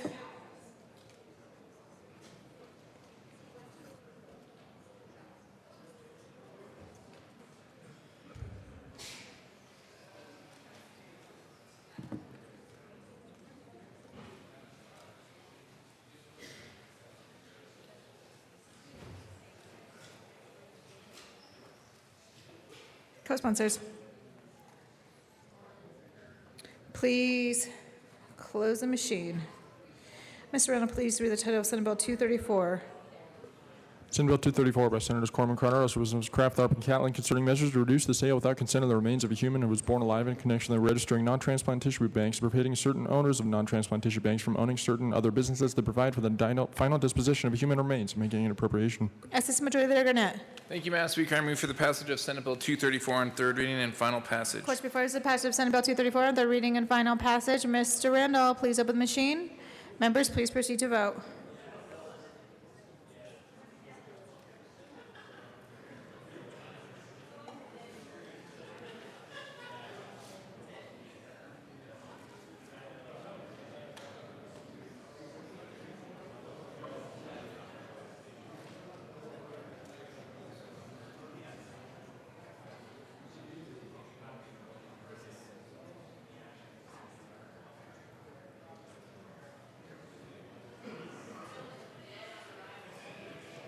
Representative Winkler, Representative Singer, McKean, Humphrey, and Buck, please vote.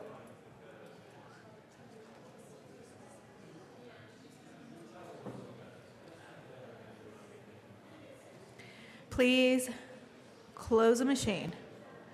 With 56 yes votes, 9 no votes, Senate Bill 234 is passed on third reading and final passage. Co-sponsors.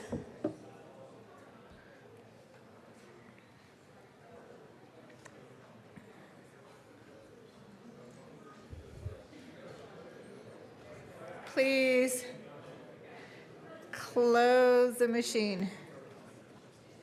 Mr. Randall, please read the title of Senate Bill 206. Senate Bill 206 by Senators Priolo and Curran, Representatives Martin and Wist, concerning ensuring affordability of public research universities in Colorado in connection with making an appropriation. Assistant Majority Leader Garnett. Thank you, Madam Speaker. I move for the passage of Senate Bill 206 on third reading and final passage. Question before us is the passage of Senate Bill 206 on third reading and final passage. Mr. Randall, please open the machine. And members, please proceed to vote.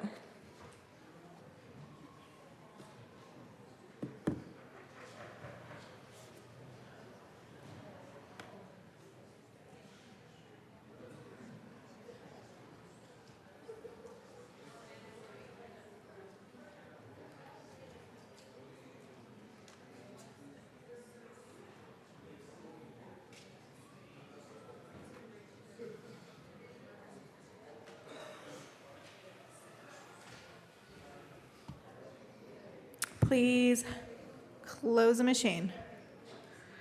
With 61 yes votes, 4 no votes, Senate Bill 206 is passed on third reading and final passage. Co-sponsors.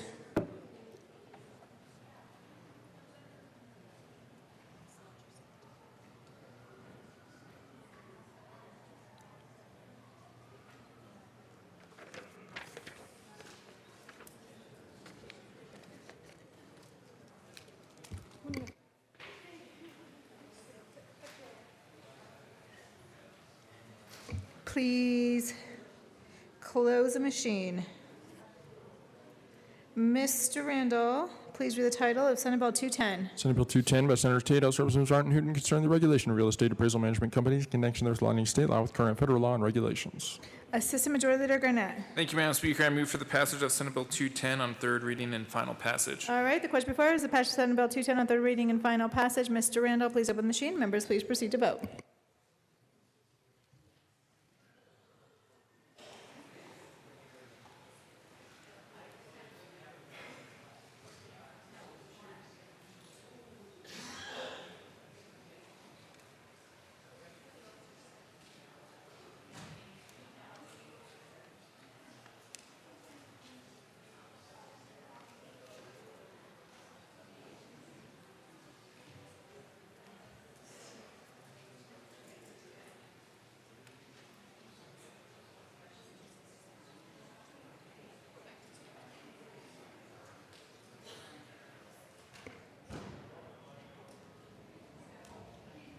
Representative Beckman. Please close the machine. With 41 yes votes, 24 no votes, Senate Bill 210 is passed on third reading and final passage. Co-sponsors.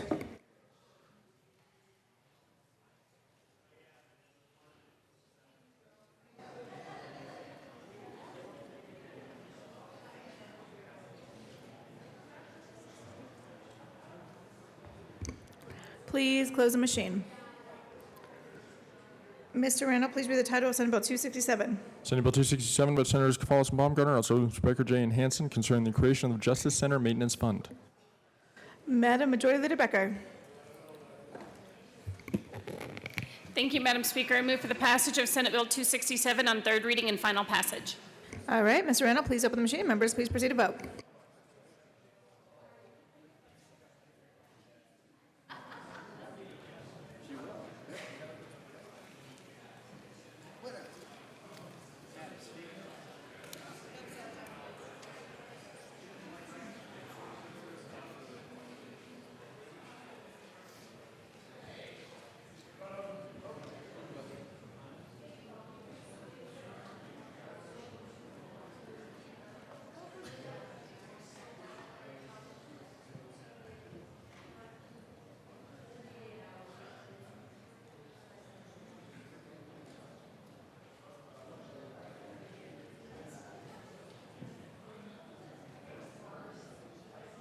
Representative Lundin and Representative Catlin.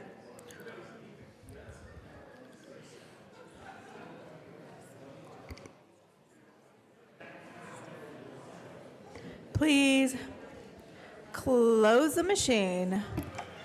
With 59 yes votes, 6 no votes, Senate Bill 267 has passed on third reading and final passage. Co-sponsors.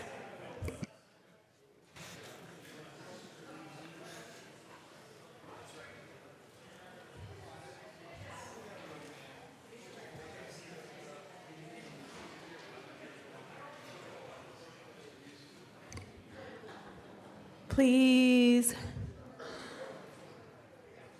close the machine. All right, that takes us back to Senate Bill 254. Mr. Randall, please read the title of Senate Bill 254. Senate Bill 254 by Senators Lambert and Marino, House Representatives Young and Rankin, concerning reforms to child welfare services in connection therewith making and reducing an appropriation. Assistant Majority Leader Garnett. Thank you, Madam Speaker. I move for the passage of Senate Bill 254 on third reading and final passage. Question before us is the passage of Senate Bill 254 on third reading and final passage. Mr. Randall, please open the machine, and members, please proceed to vote.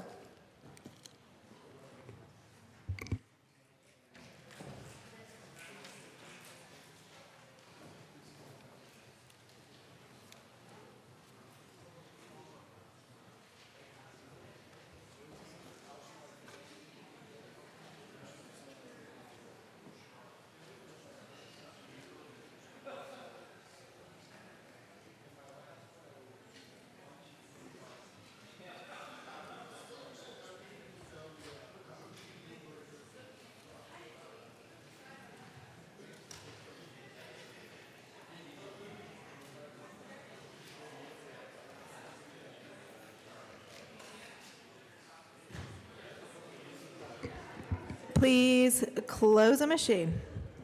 With 48 yes votes, 17 no votes, Senate Bill 254 is passed on third reading and final passage. Co-sponsors.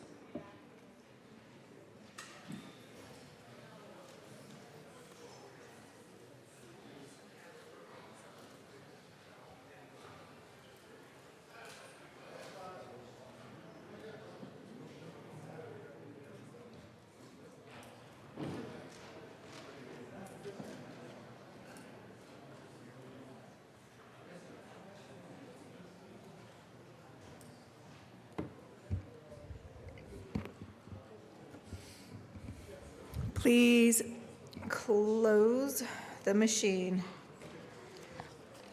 Mr. Randall, please read the title of Senate Bill 229. Senate Bill 229 by Senator Martinez Dominic, House Representatives Ransom and McLaughlin, concerning criminal history record checks for educator preparation programs, students seeking field experiences in schools in connection therewith making an appropriation. Assistant Majority Leader Garnett. Thank you, Madam Speaker. I move for the passage of Senate Bill 229 on third reading and final passage. All right, properly moved. Mr. Randall, please open the machine. Members, please proceed to vote.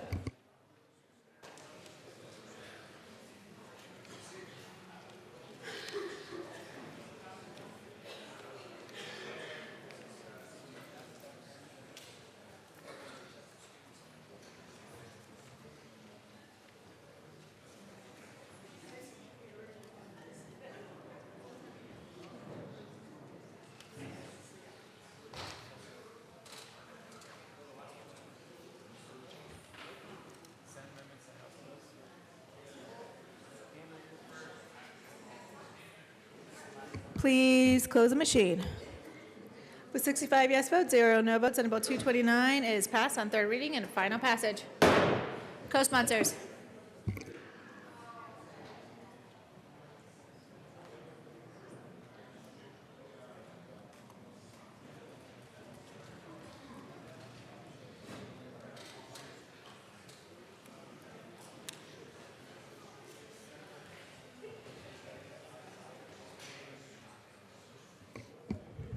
Co-sponsors.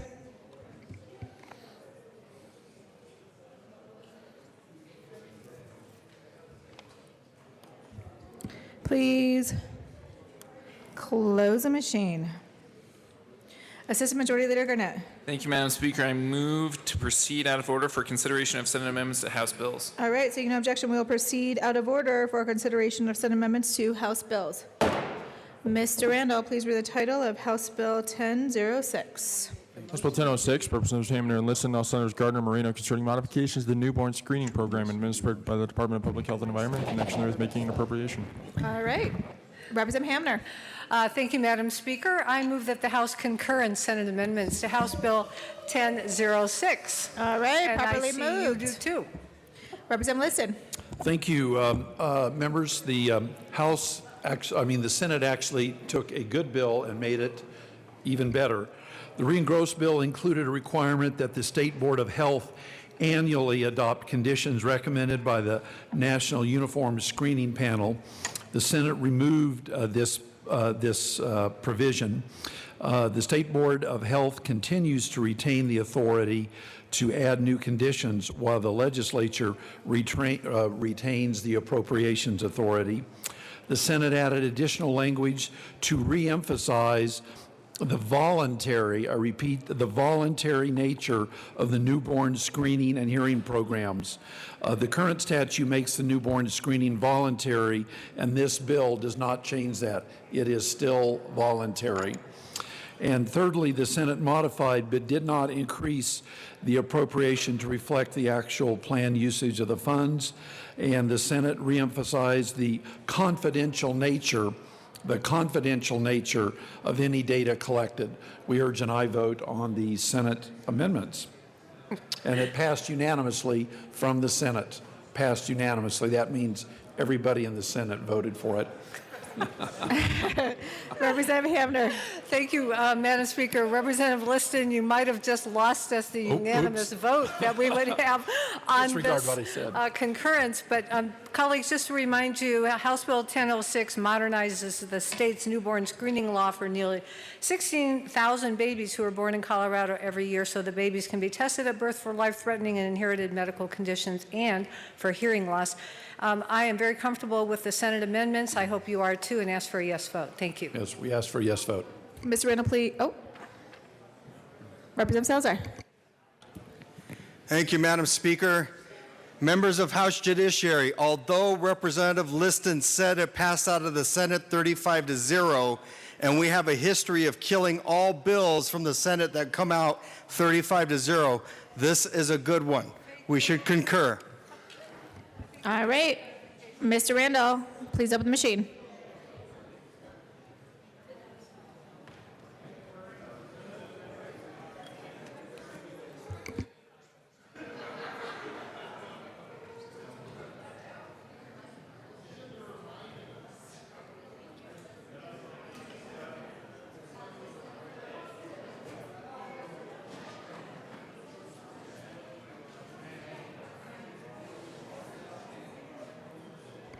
Representative Reyer, Pabon, McLaughlin, Humphrey, Harrod, and Garnett.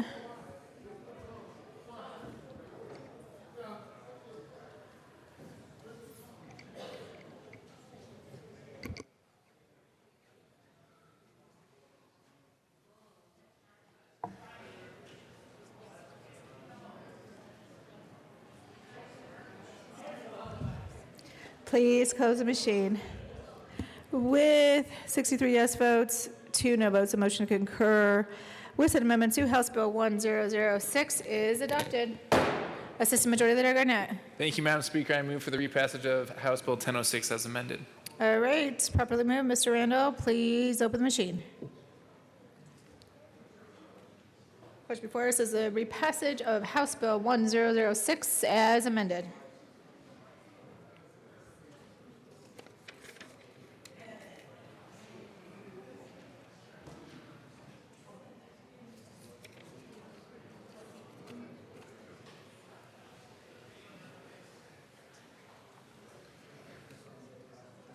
Please close the machine. With 47 yes votes, 18 no votes, House Bill 1006 is repassed as amended. Co-sponsors.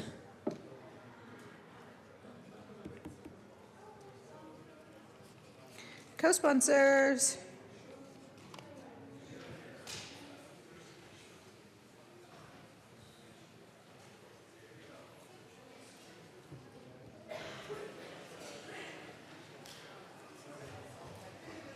Please close the machine. Mr. Randall, please read the title of House Bill 1136. House Bill 1136, Representative Pedersen, Alcerian, Espriella, and John, concerning treatment for individuals with substance use disorders in connection with adding residential and inpatient treatment to the Colorado Medical Assistance Program and making an appropriation. Representative Pedersen. Thank you, Madam Speaker. I move to concur with Senate amendments to House Bill 1136. All right, properly moved. Would you like to tell us why? We had to make some adjustments to ensure that we were covering the exact treatment options that we had included in the bill that were reflected in the fiscal note, and I ask for your support. All right, Mr. Randall, please open the machine. And members, please proceed to vote on the motion to concur with Senate amendments to House Bill 1136.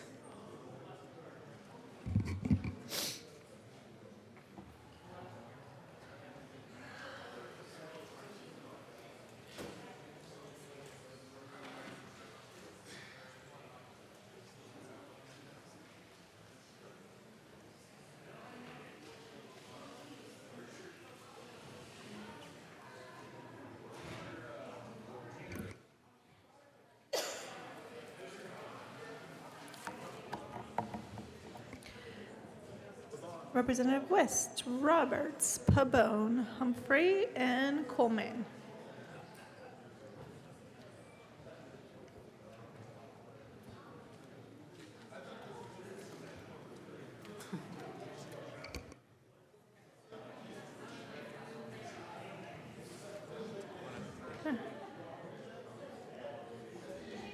Please close the machine. With 62 yes votes, 3 no votes, a motion to concur with Senate amendments to House Bill 1136 is passed. Assistant Majority Leader Garnett. Thank you, Madam Speaker. I move for the repassage of House Bill 1136 on third. I move for the repassage of House Bill 1136 as amended. All right, Mr. Randall. Oh, properly moved. Representative Buck.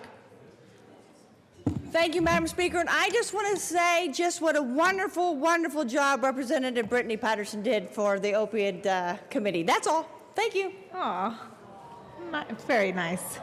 Mr. Randall, please open the machine, and members, please proceed to vote on the repassage of House Bill 1136 as amended.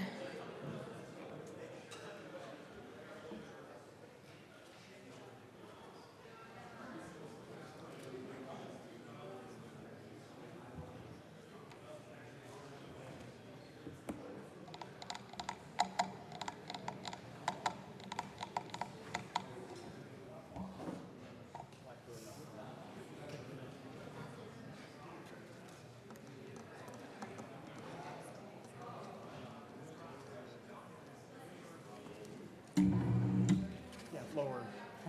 I've never done this before. Keep going.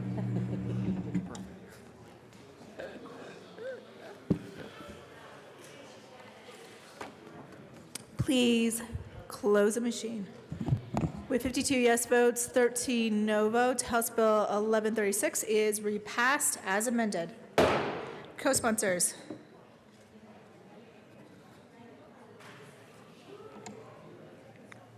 Did you want to run and go co-sponsor this?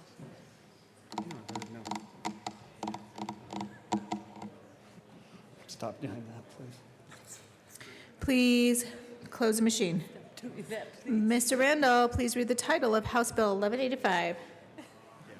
House Bill 1185, Representatives Kraft, Tharp, and Wist, Senators Neville and Moreno, concerning changes to the state income tax portion statute based on the most recent multi-tax commission's uniform model of the Uniform Division of the Income for Tax Purposes Act. Representative Kraft Tharp. Thank you, Madam Speaker. Representative Wist and I move to concur with Senate amendments. All right, would you like to tell us why, Assistant Minority Leader West? Thank you, Madam Speaker. Members, the Senate added, I think, some very helpful language, and that is to clarify that what we're really doing here is conforming our state income tax laws to the Multi-State Tax Commission Model Act, and this relates to the market source intent of this tax change. So, again, to better clarify it, I think the Senate's amendment here is effective and welcome to the bill. So I ask for an aye vote. All right, Mr. Randall, please open the machine. Members, please proceed to vote on the motion to concur with Senate amendments to House Bill 1185.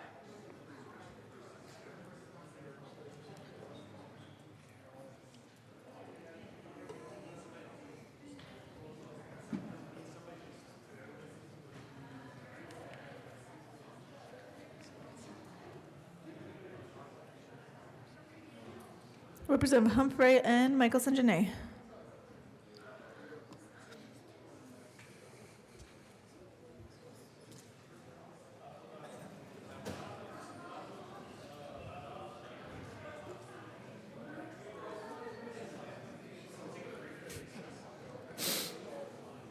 Please close the machine.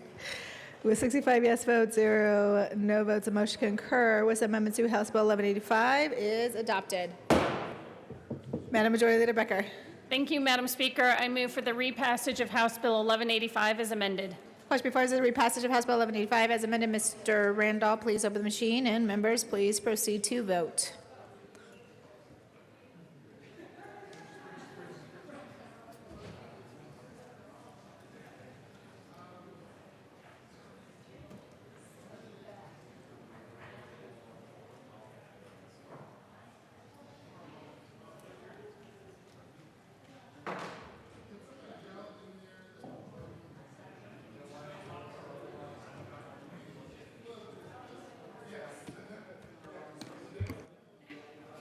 Representative Rosenthal, Pedersen, Pabon, Melton, Harrod, and Carver.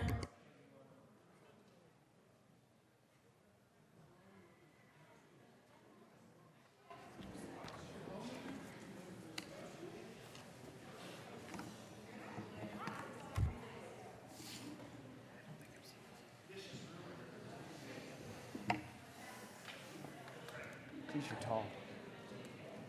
Please Shorter than Garnett. close the machine. With 65 yes votes, 0 no votes, House Bill 1185 is repassed as amended. Alex here. Co-sponsors. Yeah. Go now. I can make extra time. Go. Quickly. That's what I'm saying. It's a very simple change, but hustle. Hustle, you people. Please close the machine. Mr. Randall, please read the title of House Bill 1398. House Bill 1398, Representatives Gray and West, House Senator Gardner, concerning a statute of limitations for commencing a civil actions in tort to recover damages for an act of domestic violence. Assistant Minority Leader West. Thank you, Madam Speaker. I move that the House concur with Senate amendments to House Bill 1398. All right, properly moved. Would you like to tell us why? Representative Gray. Thank you, Madam Speaker.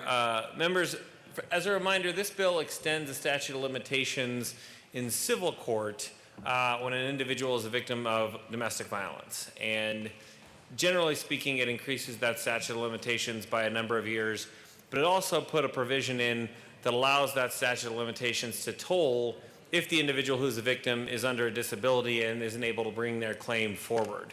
There was a lot of testimony about traumatic brain injury and how that can affect somebody's ability to be ready to bring their claim forward. In the Senate, Senator Gardner worked on this bill. He agreed with that concept, but he thought at some point the interest in having finality needs to kick in even in one of those sets of circumstances, so put a 20-year limitation even if a person is under disability in bringing the case back. We think that that policy makes a certain amount of sense. Eventually, once you're talking about litigating decades-old cases, it can get difficult. So it's a good balance to strike between victims under disability and individuals who could be subject to a civil action. And so I'd also like to say a few other words additionally about the bill in order to honor agreements I've made with respect to people as to how long I would continue talking. And so given that, I would ask very deeply for a strong, perhaps vote members, the strongest yes vote that you have ever voted for when it comes to concurrence. I mean, the Senate just really got this very much right, and that's for yes vote. Mr. Randall, please open the machine. Members, please proceed to vote on the motion to concur with Senate amendments to House Bill 1398.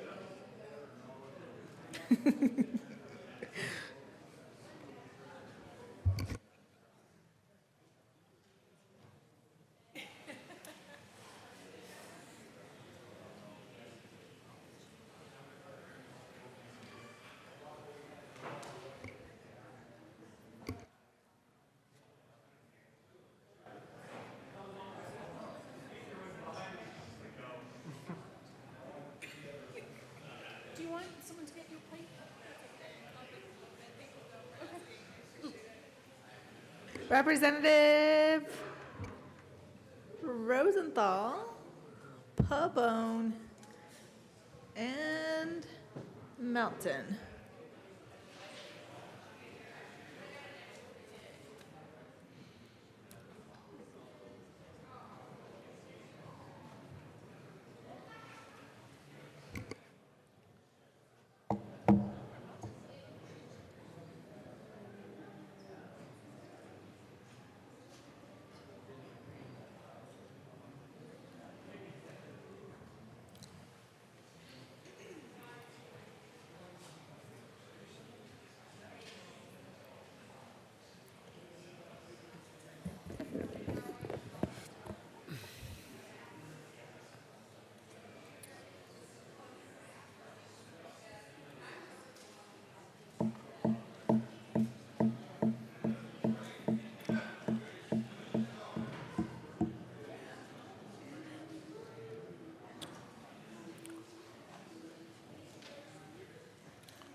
Representative Melton is excused. Oh, he just arrived. The machine has not been closed.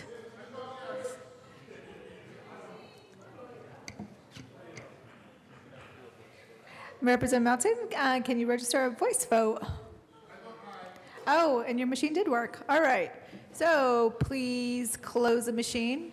With 63 yes votes, 2 no votes, the motion to concur with said amendments to House Bill 1398 is passed. Assistant Majority Leader Garnett. Thank you, Madam Speaker. I move for the repassage of House Bill 1398 as amended. All right, properly moved. Mr. Randall, please open the machine. Members, please proceed to vote.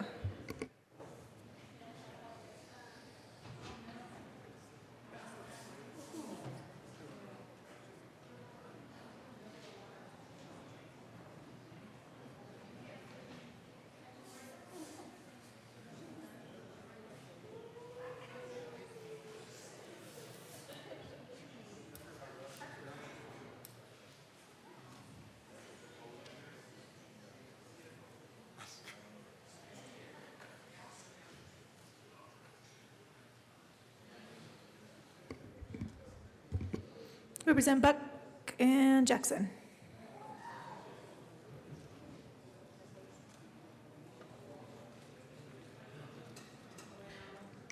Representative Buck.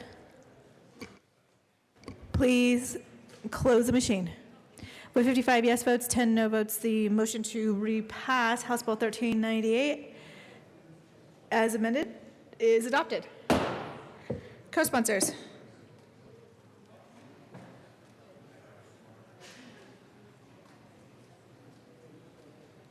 Please close the machine.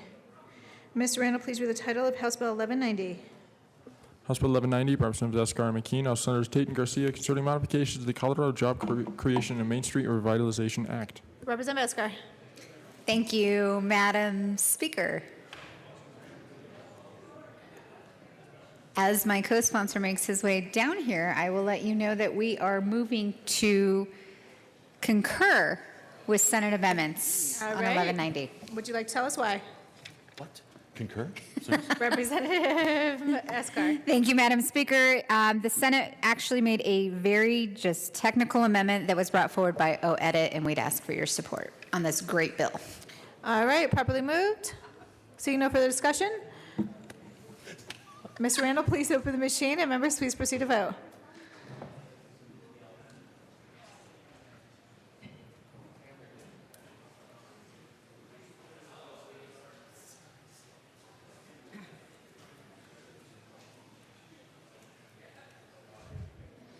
Representative Van Winkle, Singer, Roberts, Pabon, Michelson, Janae, and Catlin.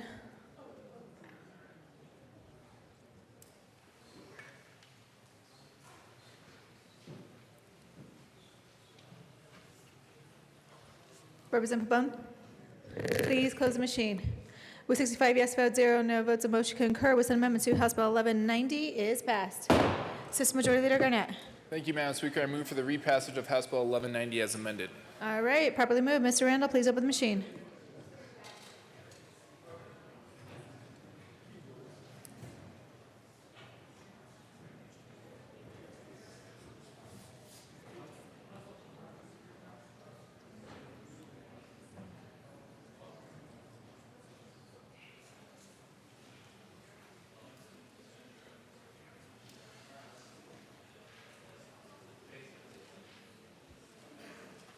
Representative Reyer and Pabon.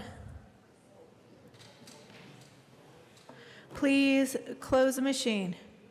With 45 yes votes, 20 no votes, House Bill 1190 is repassed as amended.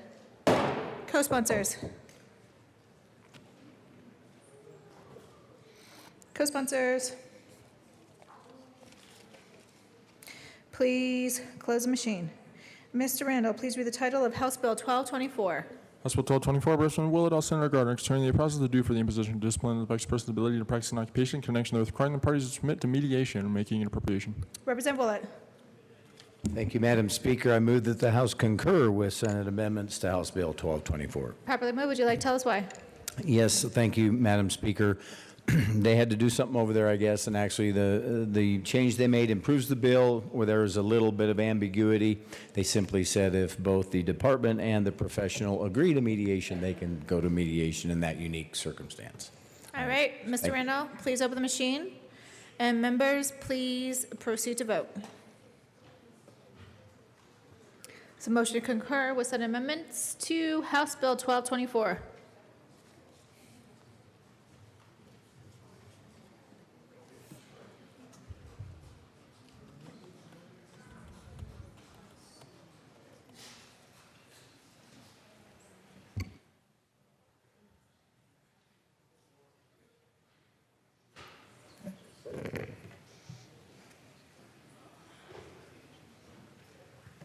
Please close the machine. With 65 yes votes, 0 no votes, the motion to concur with Senate amendments to House Bill 1224 is adopted. Madam Majority Leader Becker. Thank you, Madam Speaker. I move for the repassage of House Bill 1224 as amended. Properly moved. Mr. Randall, open the machine, please.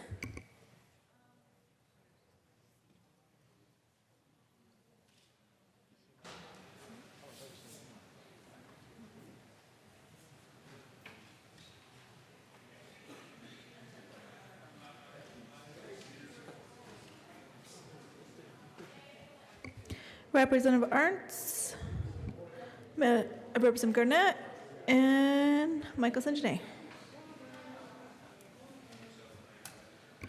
Please close the machine. With 65 yes votes, 0 no votes, the motion to repass House Bill 1224 as amended is adopted. Co-sponsors.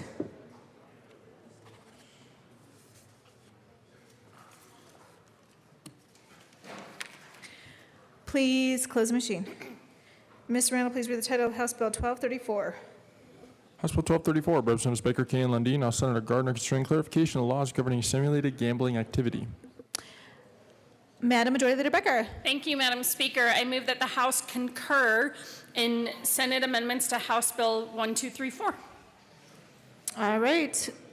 Properly moved. Further discussion? Madam Majority Leader Becker. Thank you, Madam Speaker. So the Senate made some changes that are important and well done, I think. They basically give safe harbor to operators of the Internet Sweepstakes Cafe in certain instances, so that their machines won't be confiscated, or as long as they cease operations by July 1st, 2018, none of this will apply. So it essentially gives safe harbor to current operators to shut down their systems, sell their machines, and move on. Representative Lundin. Thank you very much, Madam Speaker. Members, introduced, engrossed, re-engrossed, revised, re-revised, this bill has been narrowed, but has not lost its original intent and the fundamentals for which it was brought. I urge your support. All right. Mr. Randall, please open the machine, and members, please proceed to vote on the motion to concur with Senate amendments to House Bill 1234.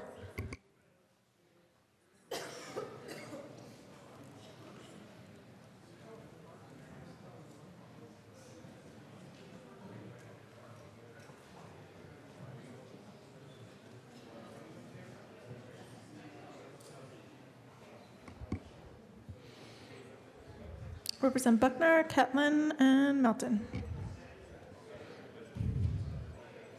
Please close the machine. With 65 yes votes, 0 no votes, the motion to concur with Senate Amendment 2, House Bill 1234 is adopted. Madam Majority Leader Becker. Thank you, Madam Speaker. I move for the repassage of House Bill 1234 as amended. Properly moved. Mr. Randall, please open the machine, and members, please proceed to vote on the repassage of House Bill 1234 as amended.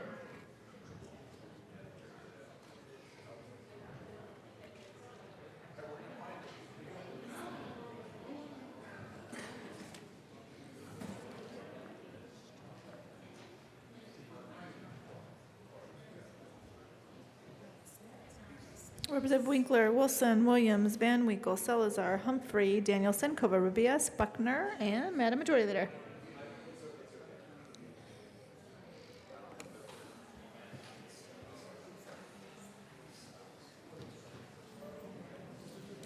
Madam Majority Leader.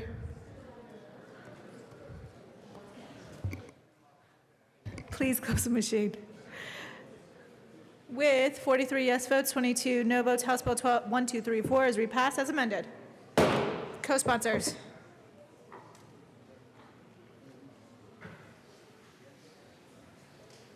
Please close the machine. Mr. Randall, please read the title of House Bill 1294.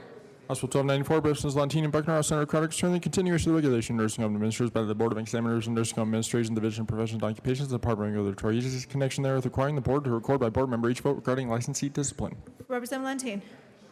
And Representative Buckner. Representative Lantine. Madam Speaker, I concur under protest. I move to concur, but I do protest. Would you like to tell us why? Certainly. This is a really long story. I beg your patience. I will try to make it as short as possible. And Representative Buckner can help fill in the pieces. A number of years ago, we had a nursing home in the metropolitan area that had an instance of a staff member raped another staff member. And under our current licensing for facilities with CDPHE, those facilities don't have to report to DORA when those incidents occurs unless it happens to a patient. How would you like to send your loved one to a nursing home not knowing that this happened in that building, even though it didn't happen to a patient? It's also really hard to address issues of licensing through CDPHE. And so, and maybe I was wrong, but I thought it would be a good idea to attempt to close that loophole by requiring that nursing home administrators report such incidences to their board if it happened in their facility, regardless of whether it happened to a patient or staff member or just someone who happened to be in the facility. In order to do that, because nursing home administrators aren't required to report anything of that nature, regardless of who it happens to, we lifted the language from the licensing and put it into the nursing home administrators sunset bill and added the piece about reporting incidences that happen to other people besides patients. The Senate decided that they didn't like the additional reporting requirement because it was not a DORA recommendation. And so they stripped that out of the bill, and that is their amendment. So, and that's my story, and I'm sticking to it. Representative Buckner. Thank you, Madam Speaker. My sentiments are the same as Representative Lantine.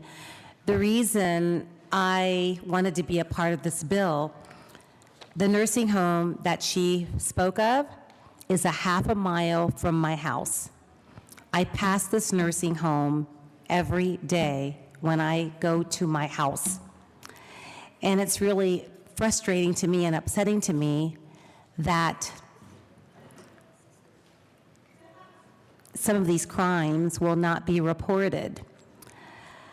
So we are going to concur, but we said under protest because we want to continue to have oversight and we want to continue to have accountability to protect the patients and the employees, and we believe that the suggestion we made would be the most appropriate way to continue the oversight. So with that being said, Representative Lantin. Representative Lantin. I will regretfully ask for concurrence because we do need continued oversight on the nursing home administrators, even without that reporting requirement. All right, Mr. Randall, please open the machine, and members, please proceed to vote on the motion to concur with Senate Amendments to House Bill 1294.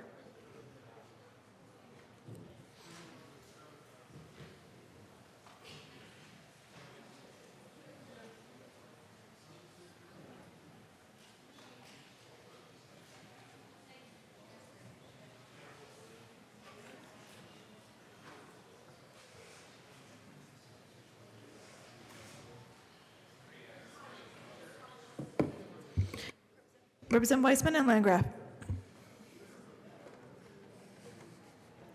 Please close the machine. With 56 yes votes, 9 no votes, the motion to concur with Senate Amendment 2, House Bill 1294 is adopted.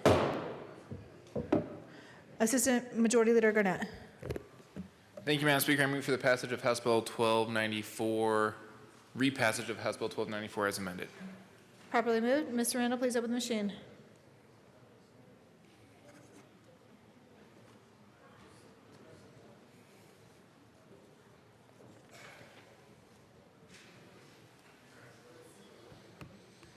Representative Salazar, Rosenthal, Pabon, McKean, Lundin, Landgraf, Kennedy, Humphrey, Janal, and Benavides.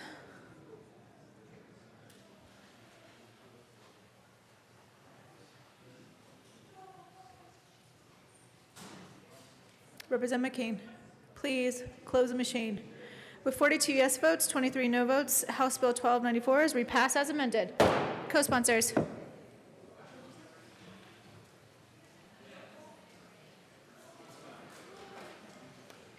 Please close the machine.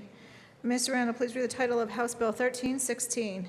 House Bill 1316 by Representatives Pabon and Exum, Senators Cook and Williams, concerning modifications of the skilled worker training program administered by the Department of Labor and Employment and in connection therewith making an appropriation. Representative Pabon and Exum. Representative Exum. Thank you, Madam Speaker. I move to concur with the Senate amendments to House Bill 1316. All right, properly moved. Representative Pabon. Thank you, Madam Speaker. And members, we reduced the fiscal note for the grant program, and what the Senate did is reduce the administrative cost accordingly. So we'd ask for your yes vote. Okay, properly moved. Mr. Randall, please open the machine, and members, please proceed to vote.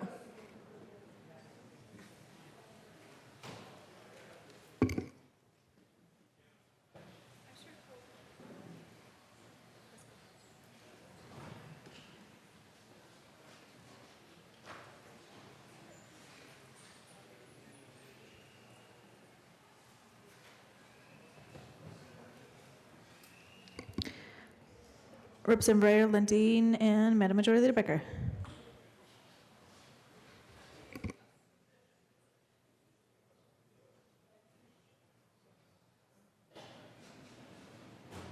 Please close the machine. With 63 yes votes, 2 no votes, the motion to concur with Senate Amendment 2, House Bill 1316 is adopted. Madam Majority Leader Becker. Thank you, Madam Speaker. I move for the repassage of House Bill 1316 as amended. Properly moved. Mr. Randall, please open the machine, and members, please proceed to vote.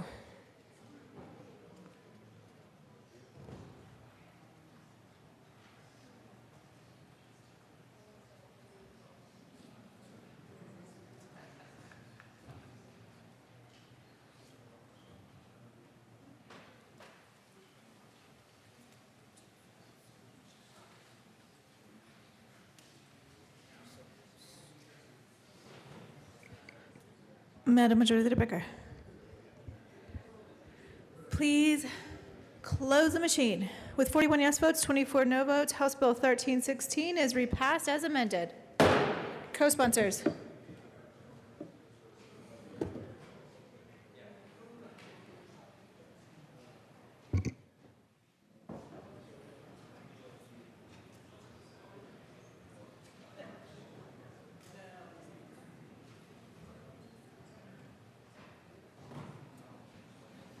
Please close the machine.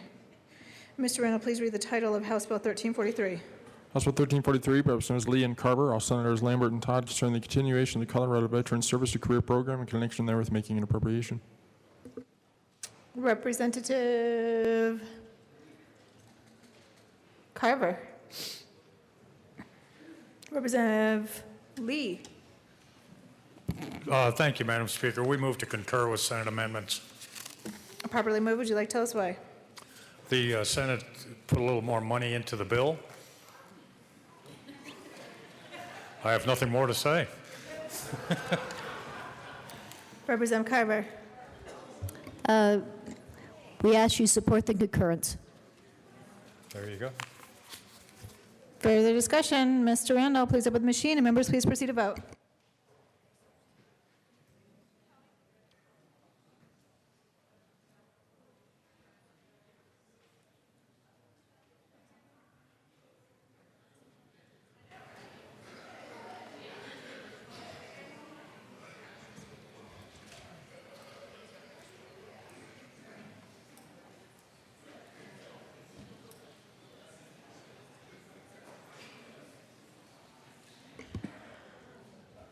Representative Pabon and Representative Gray.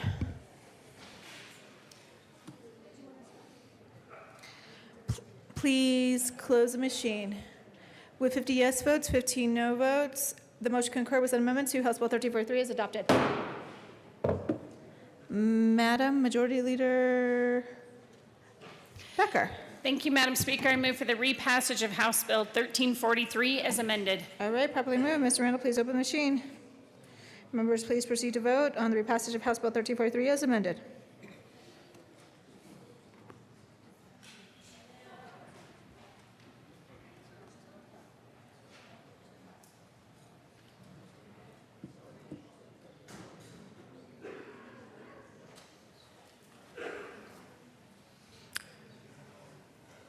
Representative Pabon, Garnett, Herod, Lee, and Madam Majority Leader.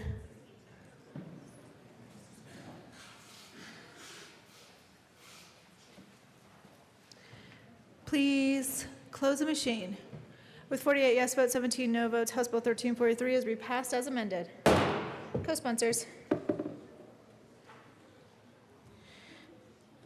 Please close the machine. Mr. Randall, please read the title of House Bill 1353. House Bill 1353 by Representatives Lanteen and Carver, all Senator Marble, concerning the creation of a grant program to reimburse local governments for costs associated with the provision of defense counsel sort of independence of the first appearances of municipal courts in connection therewith making an appropriation. Representative Lanteen and Carver. Representative Lanteen. Thank you, Madam Speaker. I ask to concur on House Bill 1353. Do you move to concur? Representative Carver. Yes, Yes, I do. Madam Speaker, we move to concur. Okay, thank you. Would you like to tell us why?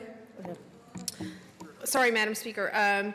Yes, basically, the Senate just directed how the money that's appropriated to DOLA must be used. Doesn't really change anything substantially, so. All right, properly moved. Mr. Randall, please open the machine.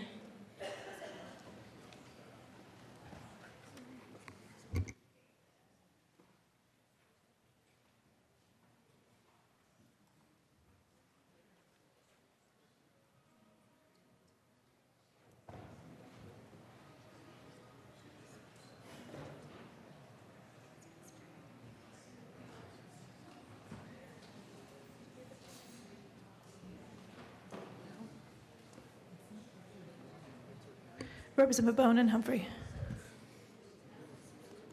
Please close the machine. The motion to concur with Senate amendments to House Bill 1353 is adopted with 64 yes votes and 1 no vote. Madam Majority Leader Becker. Thank you, Madam Speaker. I move for the passage of House Bill 1353, for the repassage of House Bill 1353 as amended. All right, properly moved. Mr. Randall, please open the machine, and members, please proceed to vote.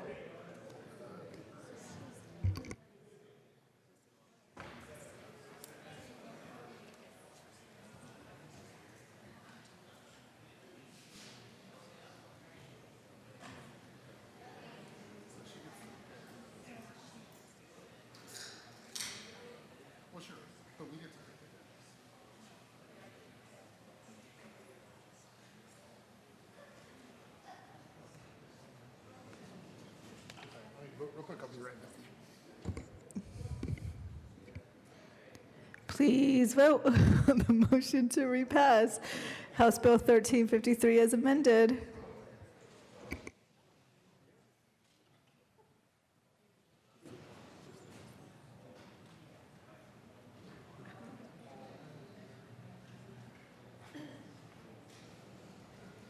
Representative Pabon, that will be $5. Please close the machine. With 50 yes votes, 15 no votes, the motion to repass House Bill 1353 as amended is adopted. Co-sponsors.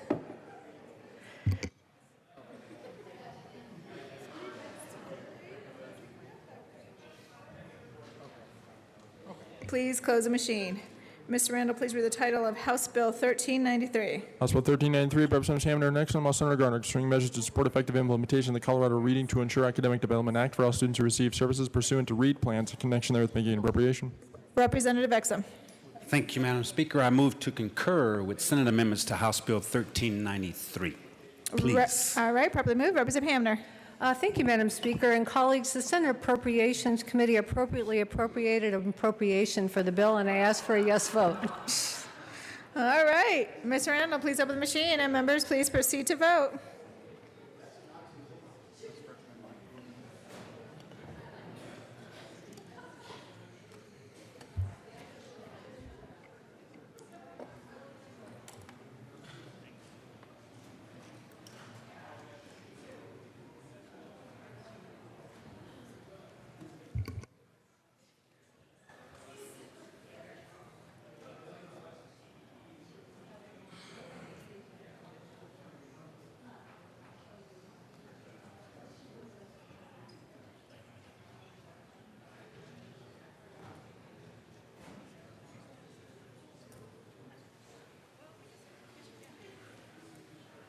Representative Benavides, Representative Lewis, Representative McKean.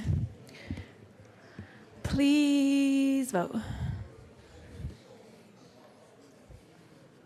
Please close the machine.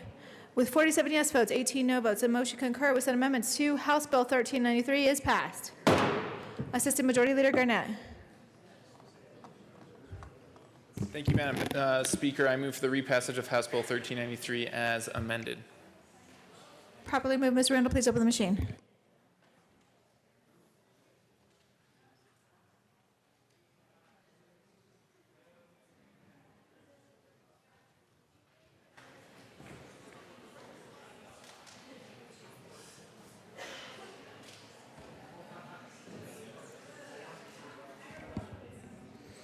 Representative Valentine, Kraft, Tharp, Kennedy, Janal, Covarrubias, and Buckner.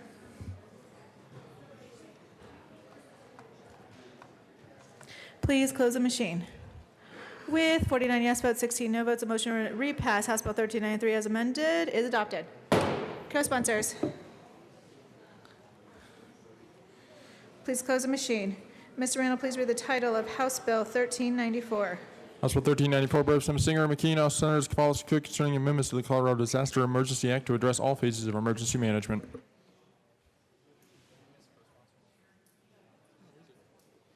Representative McKean. Thank you, Madam Speaker. I move that we concur with the Senate, mostly because they spent a long time looking at this bill. They really looked at what we were trying to do with the Resiliency Office, and they cleaned it up. So I would ask for a yes vote. Properly moved. Ms. Randall, please open the machine, and members, please proceed to vote.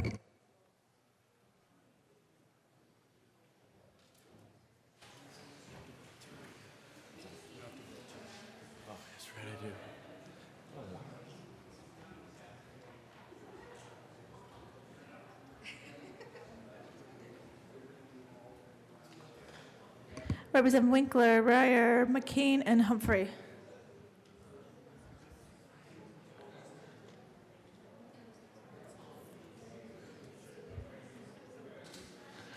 Please close the machine. With 65 yes votes, 0 no votes, the motion concur with Senate Amendment 2, House Bill 1394 is adopted. Madam Majority Leader Becker. Thank you, Madam Speaker. I move to, what am I doing? I move for the repassage of House Bill 1394 as amended. Properly moved. Mr. Randall, please open the machine. Members, please proceed to vote on the repassage of House Bill 1394 as amended.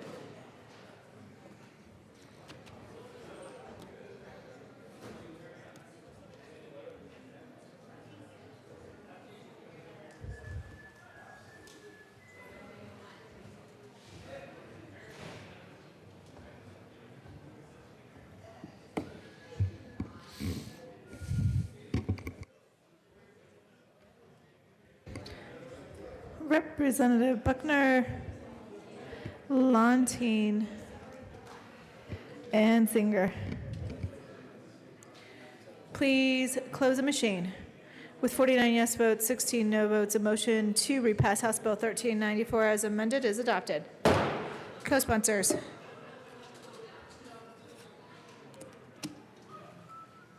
Please close the machine. Mr. Randall, please read the title of House Bill 1400. House Bill 1400, Representative Becker, Kenny McKean, House Senator Scott and John, concerning an increase in fees paid by stationary sources of air pollutants in conjunction with prioritizing the use of revenues generated by the fee increases to reduce permit processing times and making an appropriation. Madam Majority Leader Becker. Thank you, Madam Speaker. I move that the House concur in Senate amendments to House Bill 1400. All right, properly moved. Madam Majority Leader Becker. Madam Speaker, the Senate is really pulling their weight on this bill. They added the word times. All right, further discussion. Mr. Randall, please open the machine, and members, please proceed to vote on the motion to concur with Senate Amendment to House Bill 1400.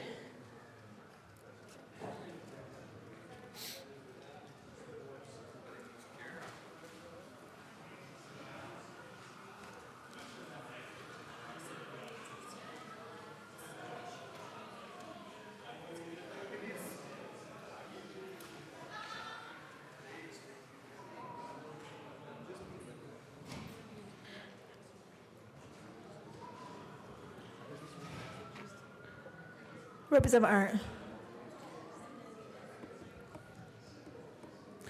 Please close the machine.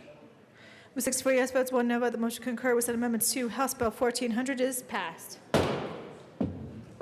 Assistant Majority Leader Garnett. Thank you, Madam Speaker. I move for the repassage of House Bill 1400 as amended. All right, properly moved. Mr. Randall, please open the machine. Members, please proceed to vote.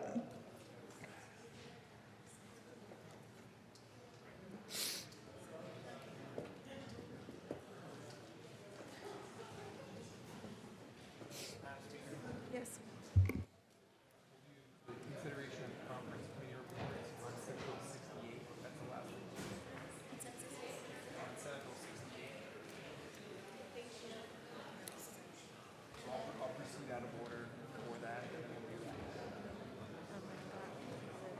Representative Lundeen, Garnett, Catlin, Buck, and Jay Becker.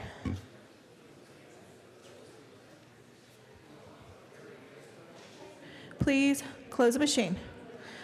With 57 yes votes, 8 no votes, the motion to repass House Bill 1400 as amended is adopted.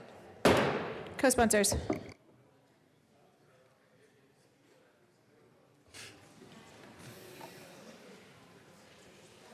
Please close the machine. Assistant Majority Leader Garnett. Thank you, Madam Speaker. I move to proceed out of order for consideration of conference committee reports. Okay, properly moved. We will proceed out of order. All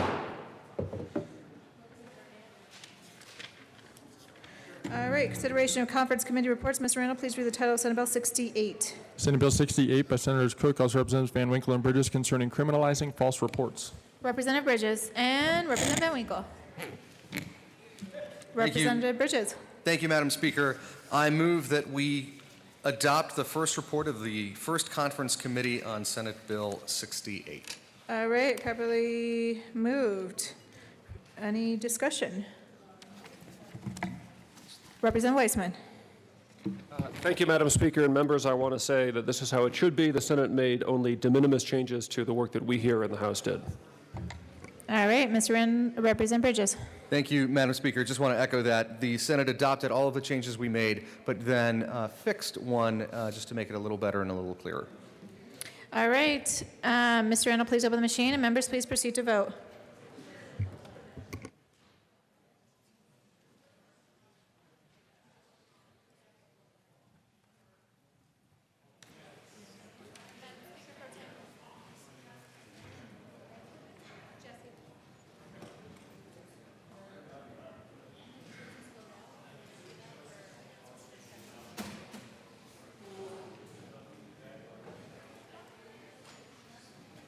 Representative.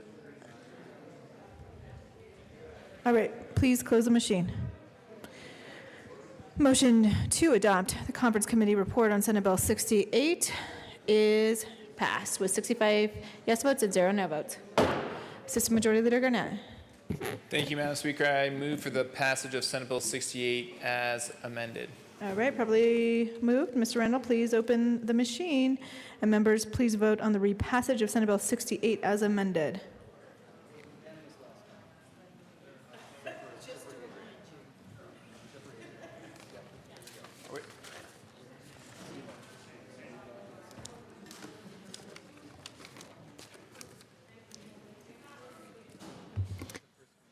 Representative Arndt, Buckner, Ketlin, Hamner, McLaughlin, Winter. Please close the machine.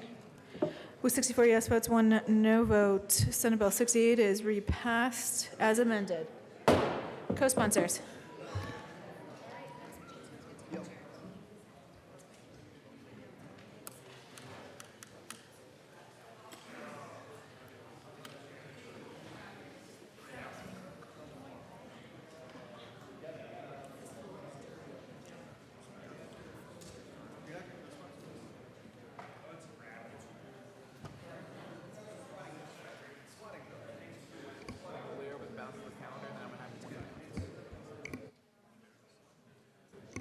Please close the machine.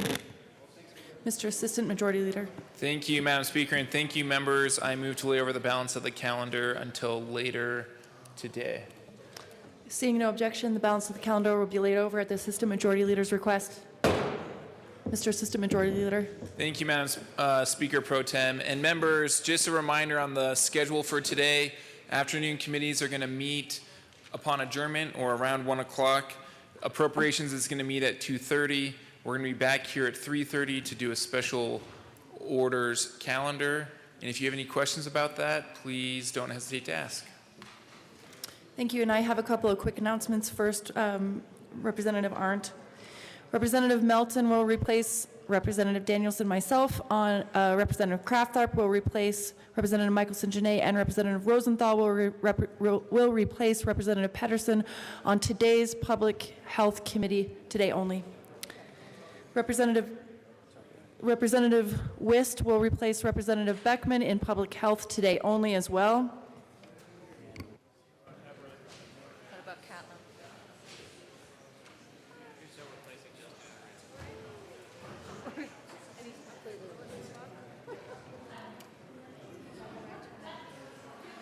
And lastly, Representative Willett will replace Representative Buck today only on public health. Representative Arndt. Thank you, Madam Speaker Pro Tem. Again, I announced this morning, but just in case you were awake or whatever, we're hearing 3 bills in House Ag, and we'll start at 1:15, okay? Senate Bill 271, 275, and 245, and the order might move around depending upon what the other bill sponsors are doing in other committees. So we'll just get her done. Representative Young. Thank you, Madam Speaker Pro Tem. Well, some of the bills I'm about to read for appropriations at 2:30 will need a committee of reference referral committee report read across the desk. But I'm going to read the bills that we may consider at 2:30 today in LSBA. House Bill 1226, House Bill 1440, House Bill 1441, Senate Bill 13, Senate Bill 109, Senate Bill 243, Senate Bill 245, Senate Bill 269, Senate Bill 271, and Senate Bill 275. Again, some of those I just heard Representative Arndt read as committee of reference bills in agriculture, and maybe true of other bills on the list. So those committee reports will have to be read across before we can consider them in House Approps. But that's the tentative plan, members. Representative Singer. Thank you, Madam Speaker Pro Tem. House Public Health Care and Human Services Committee, or the people that are on there today, we will be in room 271, and we'll be hearing House Bill 1441. So looking forward to seeing you in room 271 to hear House Bill 1441. Representative Salazar.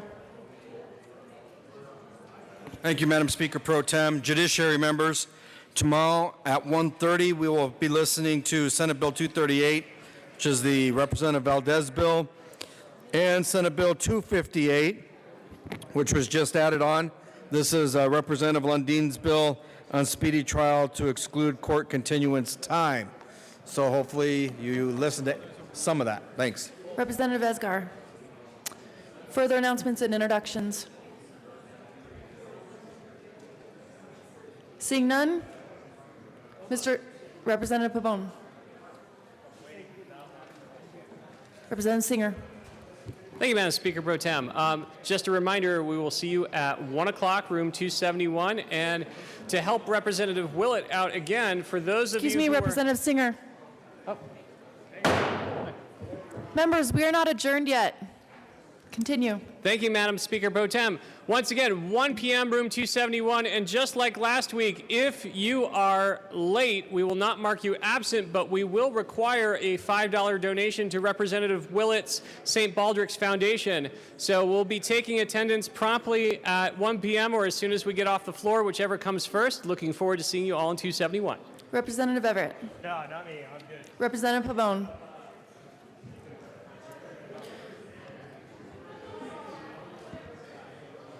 Thank you, Madam Speaker Pro Tem. Finance Committee members, listen up. This is our time. Senate Bill 109 will be heard at 1:15 in LSBA. 1:15. See you there. And thank you, Representative Pabon. One final announcement. Representative Liston will replace Representative Catlin on today's Public Health Committee, today only. Mr. Assistant Majority Leader. Thank you, Madam Speaker Pro Tem. I move that the House stand in recess until later today. Seeing no objection, the House will stand at recess at the request of the Assistant Majority Leader.